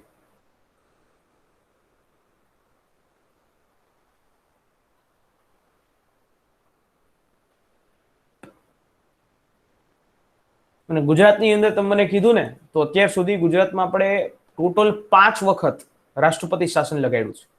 5 વખત. બરાબર. અત્યાર સુધીમાં આમ ટોટલ આખા દેશની અંદર 100 થી વધારે વખત રાષ્ટ્રપતિ શાસન લગાડ્યું છે. 100 ટાઈમ્સ. સૌથી વધારે વખત રાષ્ટ્રપતિ શાસન ઝેલવા વાળું રાજ્ય હતું પંજાબ. અને એ વખતે જે પ્રશ્ન હતો ત્યાંનો જે ભિંદરવાલાનો પ્રશ્ન અને પછી ઓપરેશન બ્લુ સ્ટાર કરવામાં આવે છે, અલગ એક ખાલિસ્તાનની માંગણીઓ જે થતી હોય છે.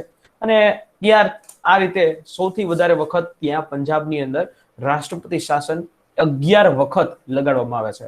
અને આપણા બંધારણમાં પંજાબ માટે તો સુધારણા છે કે ધારો કે કાલ સવારે પંજાબની અંદર રાષ્ટ્રપતિ શાસન લગાડવું હોય અથવા તો એને એક્સટેન્ડ કરવું હોય તો એના માટેના નિયમો કંઈક અલગ છે. બરાબર. એના માટે પંજાબ માટે અલગ નિયમ છે. કારણ કે પંજાબ એવું રાજ્ય છે કે ત્યાં હાલતા ચાલતા એ સમયે હુલ્લો એ ફાટી નીકળતા. ક્લિયર? 11 વખત થયું છે પંજાબમાં. Yes sir. ચાલો આગળ વાત કરીએ. હવે નેક્સ્ટ આપણો જે ટોપિક હતો આપણે આ તો વચ્ચે આપણે વાત કરેલી હતી, બટ અહીંયા આવી જાવ કે વિઘટન અને વિસર્જન આપણે એ સમજતા હતા. બરાબર. શું સમજતા હતા? વિઘટન અને વિસર્જન વાળી વસ્તુ છે આપણે કમ્પ્લીટ કરતા હતા. ચાલો, અહીંયા સુધી તો તમને કોઈને કઈ પ્રશ્ન નહીં હોય? ડન? Yes sir. ઓકે.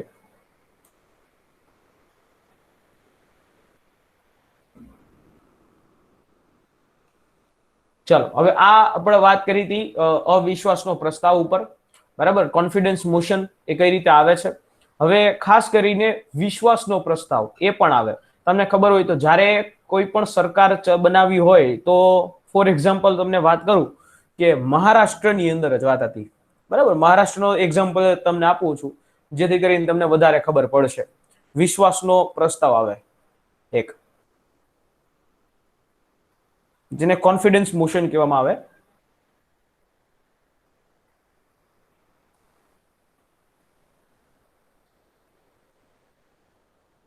વિશ્વાસનો પ્રસ્તાવ, કોન્ફિડન્સ મોશન.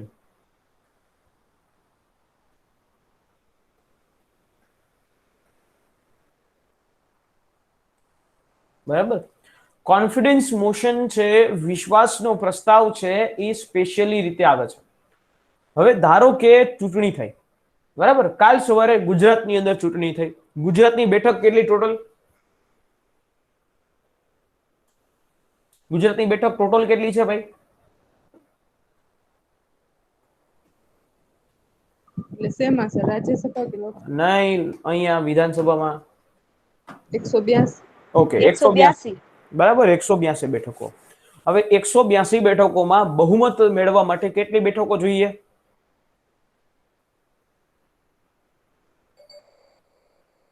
બહુમત મેળવવા માટે કેટલી બેઠકો જોઈએ? 93 બેઠકો. બરાબર. ધારો કે બીજેપીને, સમજો, બીજેપીને 93 બેઠકોની જગ્યાએ બેઠક મળી ઓનલી ફોર 80. બરાબર. અહીંયા એક્ઝામ્પલ સહિત હું સમજાવું. 182 ની બેઠકો આપણો ગુજરાત મેળવે છે. ઓકે, હવે આ 182 ની જગ્યાએ બીજેપીને મળી 93 બેઠકો જોઈએ બહુમત માટે. પણ બીજેપીને મળે છે ઓનલી 80 બેઠકો.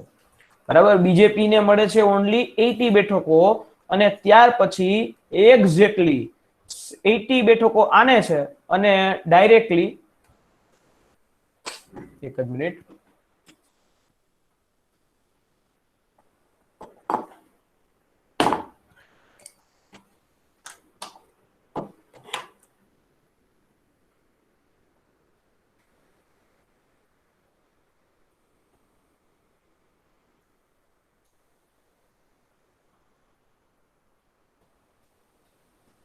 એસી બેઠકો બીજેપીને છે અને કોંગ્રેસ છે. કોંગ્રેસને અહીંયા બેઠકો મળે છે, ધારો કે 75 બેઠક કોંગ્રેસને મળે છે. બરાબર, એટલે કેટલી થઈ? કેટલી બેઠક થઈ ટોટલ?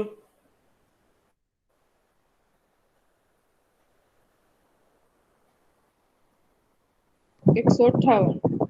બરાબર, 178 બેઠકો મળી. હાલો, બરાબર, 158 બેઠકો થઈ. હવે આ 158 બેઠકો અહીંયા પૂરી થઈ ગઈ. બાકીની બેઠકો કેટલી વધી? 182 માંથી બાકીની કેટલી બેઠક મળી બચી? હવે 24. બરાબર, વેરી ગુડ. 24 બેઠકો બચી. હવે આ 24 બેઠકો ધારો કે આમ આદમી પાર્ટીને મળી, એટલે આમાં કોઈની પાસે બહુમત છે? ના. બરાબર, કોઈની પાસે બહુમત છે નથી.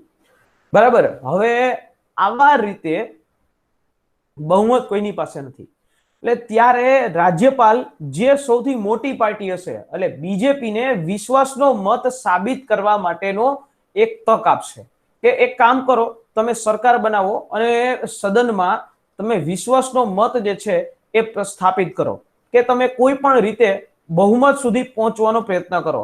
એટલે આમ આદમી, આ બીજેપી છે, એ આ લોકોનો સંપર્ક કરશે અથવા તો આ લોકોનો સંપર્ક કરશે અને એ બાકીના એનું સમર્થન મેળવશે અને ગમે એમ રીતે 93 બેઠક ઉપર પહોંચશે. એટલે કે સદનની અંદર વિશ્વાસ દર્શાવો, સદનની અંદર જે પોતે વિશ્વાસ દર્શાવવો, એટલે કે વિશ્વાસની અંદર લઈ આવવાનું, બહુમતી સાબિત કરવી, આને કહેવાય વિશ્વાસનો પ્રસ્તાવ તરીકે. બરાબર, શું તરીકે? તો કે વિશ્વાસનો પ્રસ્તાવ. હવે વિશ્વાસનો પ્રસ્તાવ હોય ને, જનરલી આને કહેવામાં આવે સત્તાધારી પક્ષ દ્વારા લેવામાં આવે. સત્તાધારી પક્ષ છે એ વિશ્વાસનો પ્રસ્તાવ લઈ આવતી હોય. બરાબર, સદનની અંદર સૌથી બહુમતી ધરાવતા હોય એવા પક્ષને અહીંયા સરકાર રચવા માટે રાજ્યપાલ હોય કે રાષ્ટ્રપતિ હોય એ આમંત્રણ આપતું હોય. આ રીતે જે છે અહીંયા સરકાર રચાતી હોય. અને જો એ વિશ્વાસનો મત ગુમાવી બેસે, બરાબર, જો એ વિશ્વાસનો મત જે છે ગુમાવી બેસે તો શું થાય? વિશ્વાસનો પ્રસ્તાવ ધારો કે પાસ કરવામાં આવે, મોશન પાસ કરવામાં આવે, વિશ્વાસનો પ્રસ્તાવ જ પાસ ન થાય તો સરકાર બને નહીં. બરાબર, સરકાર ભલે એને શપથ લઈ લીધી હોય પણ સરકાર જે છે ફરી પાછી પડી જાય, અને આવી રીતે ઘણી બધી વખત થઈ ગયું છે. બરાબર, ફોર એક્ઝામ્પલ વાત કરું, કર્ણાટકની અંદર ખબર છે, યેદુરપ્પાની સરકાર, કર્ણાટકની ઇલેક્શન આવ્યું, યેદુરપ્પાએ શપથ પેલા લઈ લીધા અને એની પાસે બેઠક તો હતી જ નહીં, મુખ્યમંત્રી બની ગયા હતા, તેમ છતાં એની પાસે બેઠક નહોતી. હવે એવી રીતે દેવેન્દ્ર ફડણવીસ બીજેપી પાસે કોઈ દી બહુમત હતો જ નહીં અને તેમ છતાં સવારના પોરમાં 5 વાગ્યામાં શપથ લઈ લીધી. હવે એક દીના મુખ્યમંત્રી 2 દી કે 1 દી જે રહ્યા એટલા સમય સુધી પણ ત્યાર પછી અહીંયા સદનની અંદર જ્યારે વિશ્વાસનો મત સાબિત કરવાની વાત આવી એટલે 3 પક્ષો એકઠા થયા, એનસીપી, કોંગ્રેસ અને શિવસેના. ત્યારે અહીંયા આ વિશ્વાસનો મત એ લોકો જીતી શક્યા, બહુમત સુધી પહોંચી શક્યા. તો આવી રીતે અહીંયા કોન્ફિડન્સ મોશન તરીકે ઓળખવામાં આવે. સમજાણું દરેકને કોન્ફિડન્સ મોશન? Yes sir. બરાબર. આવી જ રીતે કોન્ફિડન્સ મોશનમાં છેલ્લે અટલ બિહારી વાજપેયીની એક ઘટના કહું કે અટલ બિહારી વાજપેયી 1999 નો સમય હતો. વિશ્વાસનો પ્રસ્તાવમાં માત્ર 1 મતથી હારનાર, વિશ્વાસના પ્રસ્તાવમાં સદનમાં 1 મતથી હારનાર એવા વડાપ્રધાન હતા અટલ બિહારી વાજપેયી. બરાબર. હવે કોણ અટલ બિહારી વાજપેયીને યુદ્ધમાં કોણે મત આપ્યો હતો ખબર? જયલલિતા. બરાબર. AIDMK.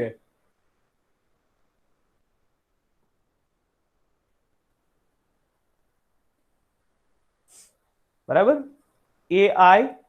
AIADMK આ પાર્ટી જયલલિતા એને એક વિરુદ્ધમાં મત આપ્યો, એક જ મત માટે.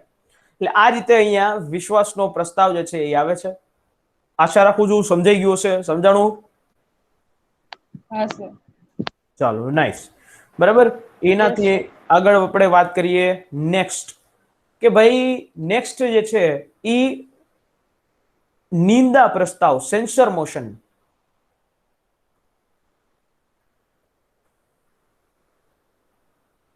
સેન્સર મોશન ઉપર વાત કરીએ. નિંદા પ્રસ્તાવ શું છે, કઈ રીતે છે, એના ઉપર આવી જાઓ. સાહેબ, નિંદા પ્રસ્તાવ એટલે શું? એટલે કે ધારો કે તમારે સરકારની નિંદા કરવી છે. બરાબર. સરકારની નિંદા કોઈ વિરોધ પક્ષ હોય, એ વિરોધ પક્ષ અથવા તો કોઈ પણ સભ્ય હોય, સરકારની નીતિઓની આલોચના કરવા માટે નિંદા પ્રસ્તાવ છે એ પેશ કરાવે. અને આ નિંદા પ્રસ્તાવ માત્ર ને માત્ર લોકસભામાં જ આવે. બરાબર. લોકસભાની અંદર જ નિંદા પ્રસ્તાવ આવે, સેન્સર મોશન આવે. બરાબર. નિંદા પ્રસ્તાવમાં શું કામ તમે નિંદા કરો છો એના કારણોની કાંઈ ઉલ્લેખ કરવાનો થતો નથી. નિંદા પ્રસ્તાવ છે એ માત્ર જો એ નિંદા પ્રસ્તાવ ઠપકો જે છે એ તમને મળે, સરકારને ઠપકો મળે, ત્યાર પછી લોકસભાની અંદર નિંદા પ્રસ્તાવ પછી એને વિશ્વાસનો મત લેવો પડે સરકારે.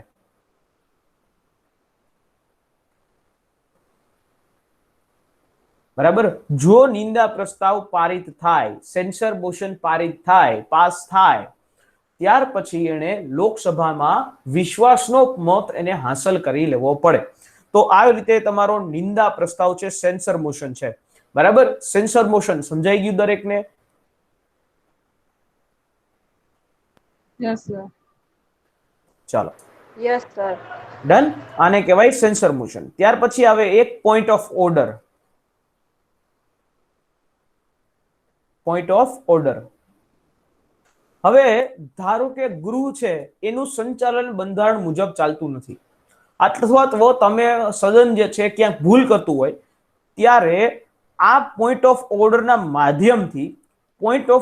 માધ્યમથી કોઈ પણ સદસ્ય ગૃહનું ધ્યાન આ બાબતે દોરવામાં આવતું હોય કે ભાઈ આપણે અહીંયા ભૂલ કરીએ છીએ. બરાબર. હું અહીંયા ધારો કે એમ કહું તમને કે નહીં, આપણા વડાપ્રધાન 5 વર્ષ નહીં 7 વર્ષ માટે ચૂંટાય છે.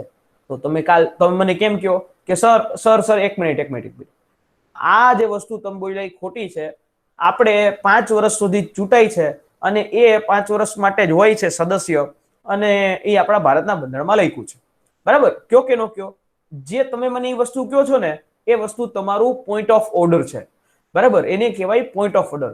કે જ્યારે સદન બંધારણ મુજબ કામ ન કરતી હોય એ વખતે આ સદનને કોઈ પણ સદસ્ય દ્વારા એ બાબત ઉપર ધ્યાન દોરવામાં આવે કે સાહેબ તમે અહીંયા ભૂલ કરો છો. આને કહેવાય પોઈન્ટ ઓફ ઓર્ડર. બરાબર. સમજાણું? કોઈ પણ સદસ્ય દ્વારા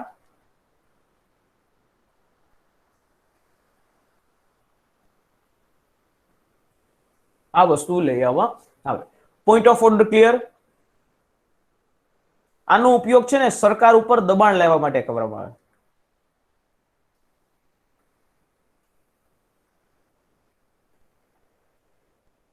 સરકાર હોય એની ઉપર દબાણ લઈ આવવા માટે આ પ્રકારે પોઈન્ટ ઓફ ઓર્ડર એનો ઉપયોગ કરવામાં આવતો હોય છે. ચાલો, done, clear, point of order. Yes sir. Yes sir. Done, બરાબર. એના પછી આપણે આવે છે સેન્સર મોશન પછી ધન્યવાદ પ્રસ્તાવ.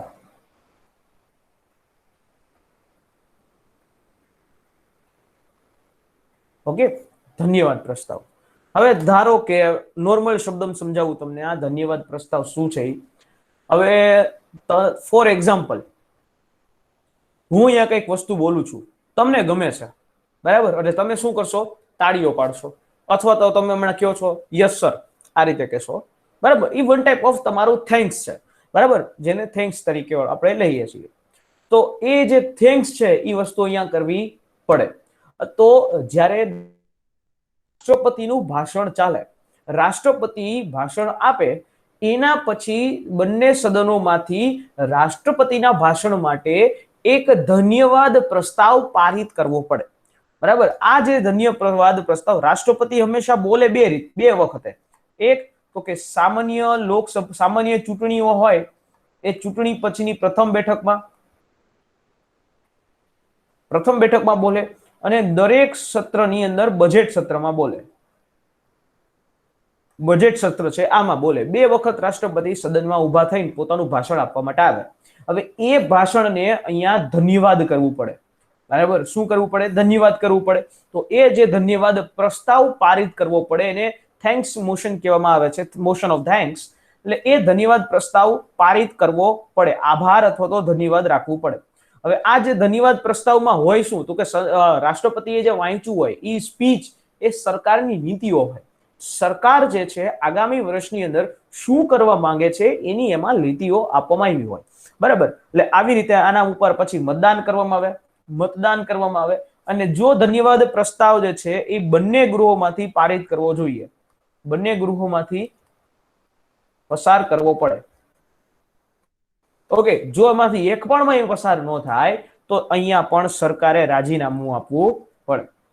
શું કરવું પડે? રાજીનામું આપવું પડે. રાજીનામું પડે સરકારનું, જો ધન્યવાદ પ્રસ્તાવ પારિત ન થાય. શું કામ રાજીનામું આપવું પડે? એનું રીઝન છે, રાષ્ટ્રપતિ જે ભાષણ વાંચતા હોય ને એ સરકાર દ્વારા બનાવવામાં આવેલું હોય. હવે એ સરકાર દ્વારા આપવામાં આવેલું ભાષણ વાંચે, સદનને સંભળાવે, જો સદન એના ભાષણની અંદર એ સહમત ન થાય તો એ વખતે સરકારે રાજીનામું આપવું પડે. કારણ કે એવું દર્શાવવામાં આવે કે સદનને સરકારની નીતિઓ ઉપર ભરોસો નથી. Done, clear?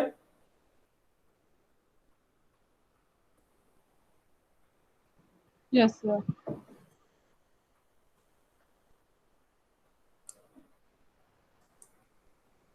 ચાલો, સમજાણું કે નહીં? હા સર. હા, એમ.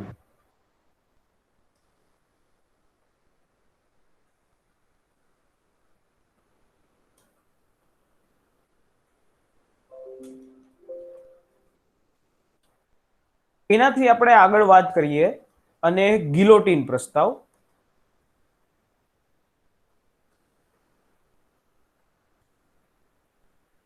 ગિલોટીન પ્રસ્તાવ. આ જે ગિલોટીન પ્રસ્તાવ છે એ શું છે એ સમજી લ્યો. કે ધારો કે સદનની અંદર ચર્ચા વિચારણા માટે કોઈ પ્રસ્તાવ આવ્યો, ફોર એક્ઝામ્પલ, અથવા તો કોઈ ગ્રાન્ટ માટે કોઈ માંગણી કરવામાં આવી છે, અને આ માંગણી સદનની અંદર કરવામાં આવી, પણ સદનમાં ધમાલ એવી થઈ કે આ ગ્રાન્ટ પસાર થઈ શકતી નથી. ગ્રાન્ટ જે છે એ પસાર નથી થઈ શકતી. એટલે સત્રના છેલ્લા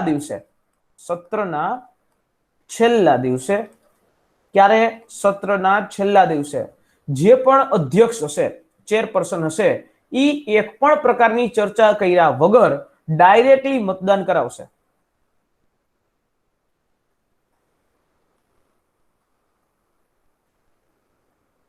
સીધું જ મતદાન. આને કહેવામાં આવે ગિલોટીન પ્રસ્તાવ. સમજાણું? ગિલોટીન પ્રસ્તાવ એટલે શું? કે કોઈ ગ્રાન્ટ માટેની, નાણાકીય અનુદાન માટેની માંગણી હોય અને એ સત્રના છેલ્લા દિવસે વગર કોઈ ચર્ચા કર્યા વગર ડાયરેક્ટલી એને પાસ કરાવી દેવામાં આવે, આને કહેવાય ગિલોટીન પ્રસ્તાવ. ક્લિયર?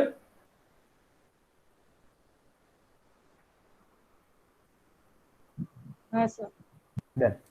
એના પછી આપણે વાત કરીએ ધ્યાન આકર્ષણ પ્રસ્તાવ.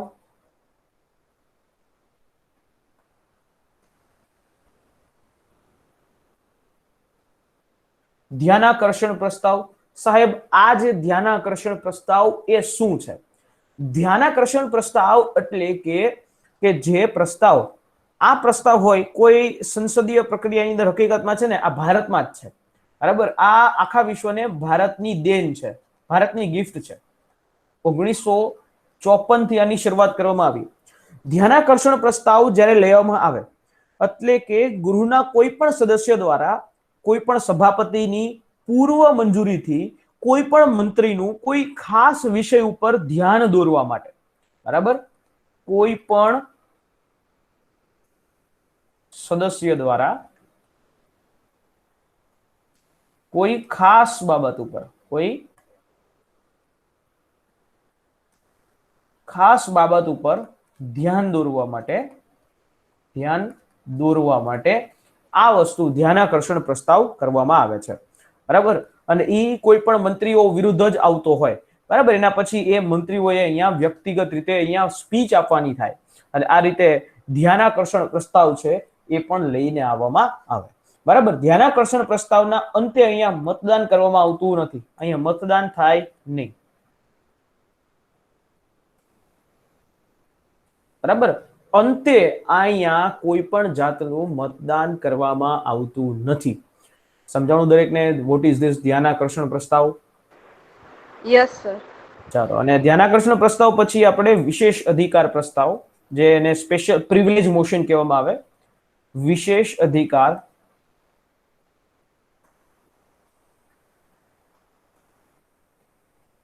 પ્રિવિલેજ મોશન તરીકે એને ઓળખવામાં આવે, વિશેષ અધિકાર પ્રસ્તાવ.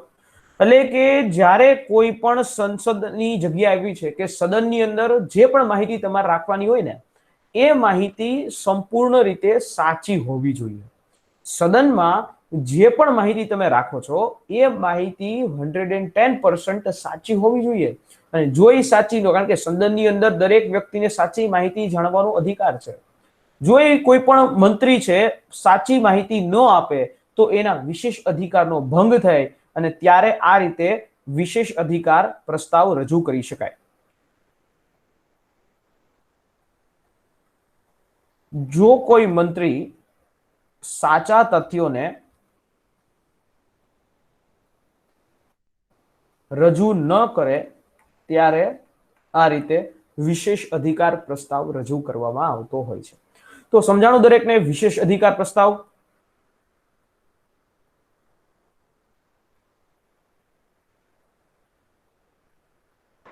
Yes sir. ઓકે, તો આ રીતે આપણે સંસદના આજે પ્રસ્તાવો ઉપર વાત કરી ગયા. ડન? સંસદના પ્રસ્તાવો?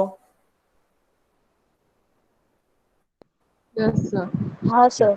ઓકે, જેવી રીતે આપણે સંસદની ઉપર ચર્ચા કરી, લોકસભાની ઉપર, એવી જ રીતે અહીંયા આપણે રાજ્યની વિધાનસભાઓ છે એની ઉપર પણ આપણે વાત કરી લઈએ, કારણ કે એની ઉપર એક નાનકડી જ ચર્ચા થાય, કારણ કે મોસ્ટ ઓફલી વસ્તુ છે એ સરખી જ છે. વિધાનસભા અને વિધાન પરિષદ કરી બાકી છે ને આપણે? હા. ડન.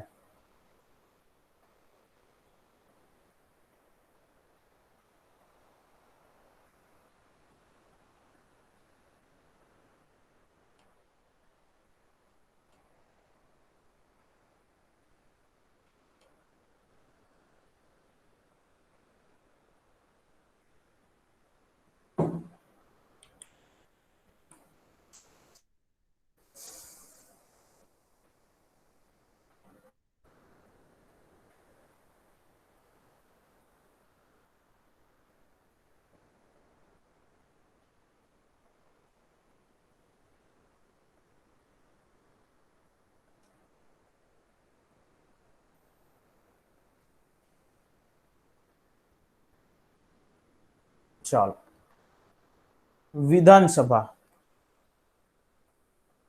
વાત કરીએ આપણે વિધાનસભા ઉપર કે ભાઈ આ વિધાનસભા છે આ શું છે અને કઈ રીતે છે, આને આપણે વાત કરીએ. ભાઈ વિધાનસભા કે એ વિધાનસભા જેને આપણે નીચલું ગૃહ પણ કહીએ છીએ, પ્રથમ ગૃહ, નીચલું ગૃહ અથવા તો પ્રથમ ગૃહ તરીકે પણ ઓળખાય વિધાનસભાને. ઓકે, જે પણ રાજ્યની અંદર વિધાનસભા રાખવી છે તો એના માટે એક નિશ્ચિત સીટની સંખ્યા હશે. બરાબર, રાજ્યના પ્રાદેશિક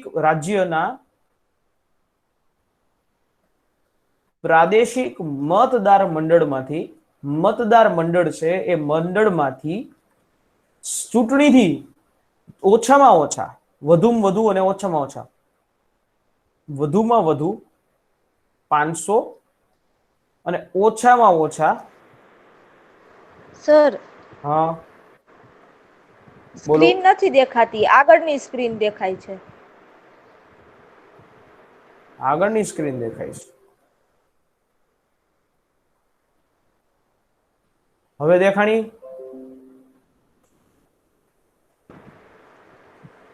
ના સર, હજી નથી દેખાતું. તો મારે કમ્પ્લેટ જ આવે. ઓકે, તો મારે નેટવર્ક ઇસ્યુ હશે, વાંધો નહીં, હા આવી જશે. હા, એટલે ઓછામાં ઓછા, વધુમાં વધુ 500 સભ્યો, વધુમાં વધુ 500 સભ્યો અને ઓછામાં ઓછા 60 સભ્યો છે એ બેઠકોની વિધાનસભા રાખવામાં આવશે. આ વિધાનસભાની વાત છે, પણ ક્યાંક અપવાદરૂપ પણ છે, જેમ કે ગોવા છે, સિક્કિમ છે, કે ત્યાં બેઠકો ઓછી પણ છે. બરાબર, એટલે એ જે વસ્તીના આધારે, હવે આમાં જે બેઠકો આપવામાં આવે એ વસ્તીના આધારે, કેના આધારે? વસ્તી છે એ વસ્તીના આધારે અહીંયા બેઠકોને અનામત રાખવામાં આવતી, એટલે કે બેઠકો ફાળવવામાં આવતી હોય. બરાબર, અત્યારે તો એંગ્લો ઇન્ડિયન વાળી આખી વસ્તુ જ નીકળી ગઈ છે, એટલે એની તો કઈ ચર્ચા જ નથી કરવી. બરાબર, બટ હા, રાજ્યની વિધાનસભા છે કે જેની અંદર એસસી અને એસટી ને ખાસ એક અનામત જે છે આપવામાં આવ્યું છે. બરાબર, કોને અનામત છે? એસસી એસટી ને.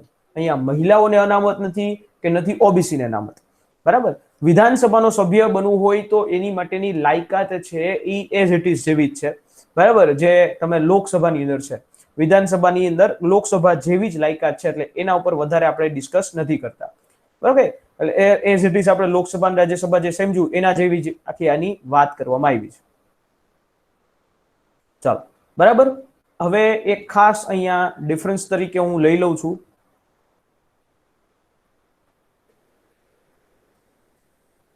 વિધાનસભા અને વિધાન પરિષદ. બંને વચ્ચેની આપણે વાત કરી લઈએ. હવે વિધાનસભા છે કે એને આપણે નીચલું ગૃહ પણ કહેવામાં આવે, નીચલું ગૃહ અથવા તો એને નિમ્ન સદન કહીએ, નીચલું ગૃહ અથવા તો નિમ્ન સદન. લેજિસ્લેટિવ એસેમ્બલી, વિધાન પરિષદ છે એ ઉપલું ગૃહ છે, એને આપણે ઉપલું ગૃહ તરીકે ઓળખીએ છીએ, ઉચ્ચ સદન લેજિસ્લેટિવ કાઉન્સિલ તરીકે. આના માટે બંધારણની અંદર વિધાનસભા માટે અનુચ્છેદ છે 170 અને આના માટે અનુચ્છેદ છે 169. બરાબર, હવે વિધાનસભાની અંદર સભ્ય સંખ્યા મિનિમમ જે છે એ તમારે 60 અને મેક્સિમમ જે છે એ તમે 500 સુધી જઈ શકો. વિધાન પરિષદની અંદર મિનિમમ જે છે એ 40 જેટલી સીટ રહી શકે અને મેક્સિમમ એ વિધાનસભાના સભ્ય છે એ સભ્યના તમારે સભ્યના ટોટલ 1/3 એટલે કે ત્રીજા ભાગના સદસ્યો તમે અહીંયા રાખી શકો. ઓકે, વિધાનસભામાં નિમાયેલા જે સભ્યો હોય એ અત્યારે કોઈ છે નહીં, બટ હા, અહીંયા નિમાયેલા સભ્યો, રાજ્યપાલ દ્વારા નિમાયેલા સભ્યો છે એ પણ રાખવામાં આવે, જેવી રીતે રાજ્યસભામાં રાષ્ટ્રપતિ રાખે છે, અહીંયા એવી જ રીતે છઠ્ઠા ભાગના સદસ્યો રાખવામાં આવે. અહીંયા જે ચૂંટણી જે છે એ પ્રત્યક્ષ થાય છે અને અહીંયા જે ચૂંટણી જે છે એ પરોક્ષ રીતે થાય છે. ચૂંટણી છે એ પરોક્ષ રીતે કરવામાં આવે છે. બરાબર, હવે આ જે ચૂંટણી જે છે, વિધાનસભાની ચૂંટણી થાય એ પ્રાદેશિક પ્રતિનિધિત્વના આધારે, પ્રાદેશિક પ્રતિનિધિત્વ, પ્રાદેશિક પ્રતિનિધિત્વના આધારે ચૂંટણી કરવામાં આવે છે. વિધાન પરિષદની અંદર તો કે એ સપ્રમાણ પ્રતિનિધિત્વ, સપ્રમાણ પ્રતિનિધિત્વના આધારે એની ચૂંટણી કરવામાં આવે છે. બરાબર. હવે અહીંયા વિધાનસભાનો કાર્યકાળ કેટલો છે? 5 વર્ષ કાર્યકાળ, 5 વર્ષ છે. વિધાન પરિષદ છે એનો કાર્યકાળ હોતો નથી. બરાબર. એમાં સભ્યનો કાર્યકાળ હોય, કાયમી ગૃહ છે, સભ્યનો કાર્યકાળ છે 6 વર્ષ. બરાબર. વિધાનસભા છે એને વિસર્જન થાય, આનું છે વિધાન પરિષદનું વિસર્જન થાય નહીં.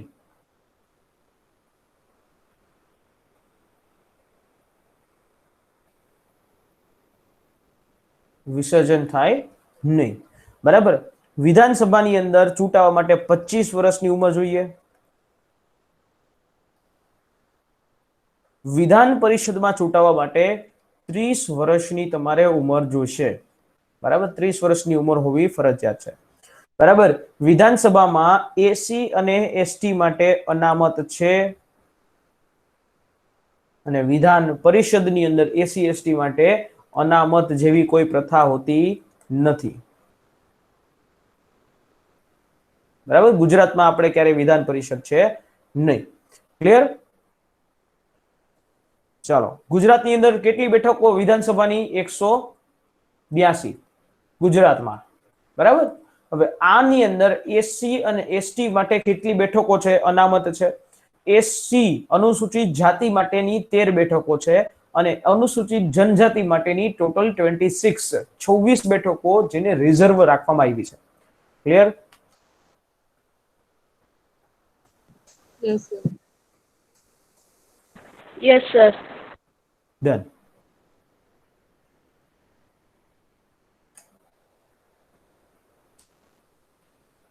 સમજાણું દરેકને? હા સર. બરાબર. તો આવી રીતે આપણે વિધાન પરિષદની વાત કરી. વિધાન પરિષદ અત્યારે ઇમ્પોર્ટન્ટ છે કારણ કે પશ્ચિમ બંગાળે પણ વિધાન પરિષદ રચવાની વાત કરી છે. જો કે પશ્ચિમ બંગાળ છે એને એક 1969 માં વિધાન પરિષદ રદ કરાવી હતી. પણ અત્યારે નવી સરકારે પશ્ચિમ બંગાળની અંદર વિધાન પરિષદની રચના કરવા માટે વાત કરી છે. બરાબર. એટલે આવી રીતે વિધાનસભાની વાત કરે છે. તો હાલની અંદર દેશમાં 7 એવા રાજ્યો છે કે જેની પાસે વિધાન પરિષદ છે. 7 રાજ્યો જેની અંદર 7 રાજ્યો છે જેની પાસે પોતાની અલગ એક વિધાન પરિષદ છે. પણ એમાં કે અલગ અલગ ડિફરન્સીસ છે. જમ્મુ અને કાશ્મીરમાં વિધાન પરિષદ હતી જે નાબૂદ કરવામાં આવી એટલે એને ગણવા નહીં. એટલે આ સાથે આપણે અહીંયા આજે 6 થઈ ગયા. બરાબર. 6 છે. ડન. અત્યારે એક ઓડિશાનો પણ પ્રસ્તાવ ચાલુ છે. ઓડિશાએ પણ વિધાન પરિષદની રચના માટેનો પ્રસ્તાવ એને કરેલો છે. તો આ રીતે વિધાન પરિષદની વાત છે.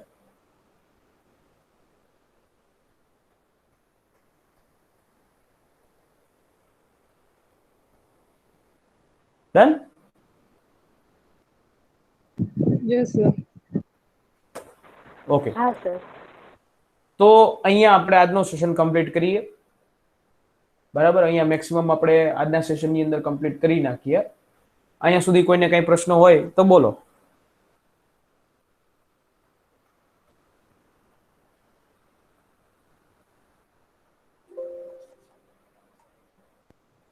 સર પીએસએન ગ્રાઉન્ડ આમ ક્યાં સુધીમાં આવી શકશે એવું કઈ આમ અંદાજ? પીએસઆઈ નું ગ્રાઉન્ડ હવે 1 મહિનાની અંદર, કારણ કે ગાંધીનગરની અંદર અત્યારે હલચલ તેજ છે, એક્ઝામની મોશન ચાલુ છે, એટલે મને મારા મત મુજબ જો વરસાદ ન આવે તો ગ્રાઉન્ડ ન ધોવાય તો એ તમને લઈ શકે છે. બરાબર. એટલે પીએસઆઈ નું જે રનિંગ છે એ તૈયાર રહેવું. વરસાદનો ચોમાસાનો સમય છે એટલે મને શક્યતા છે ને 50% જેટલી છે. હજી એક્ઝેક્ટલી ઇન્ફોર્મેશન તો અમે ડિપાર્ટમેન્ટમાં પૂછાયું છે કે અંદર ખાને ક્યારે આવશે, બટ જે પણ હશે એ હું તમને ડાયરેક્ટલી હું તમારી સાથે કનેક્ટેડ છું જ, એમાં હું તમને માહિતી આપતો રહીશ.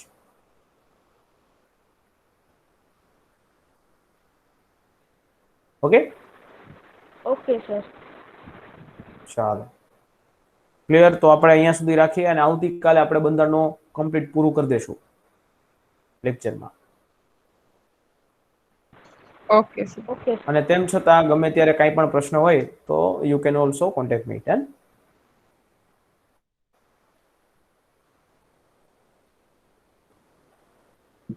Okay sir, thank you. Okay ચાલો. ઓકે તો નેક્સ્ટ મળીએ આવતીકાલે સવારના ડાયરેક્ટલી 9 વાગે. ચાલો. જય હિન્દ, જય ભારત.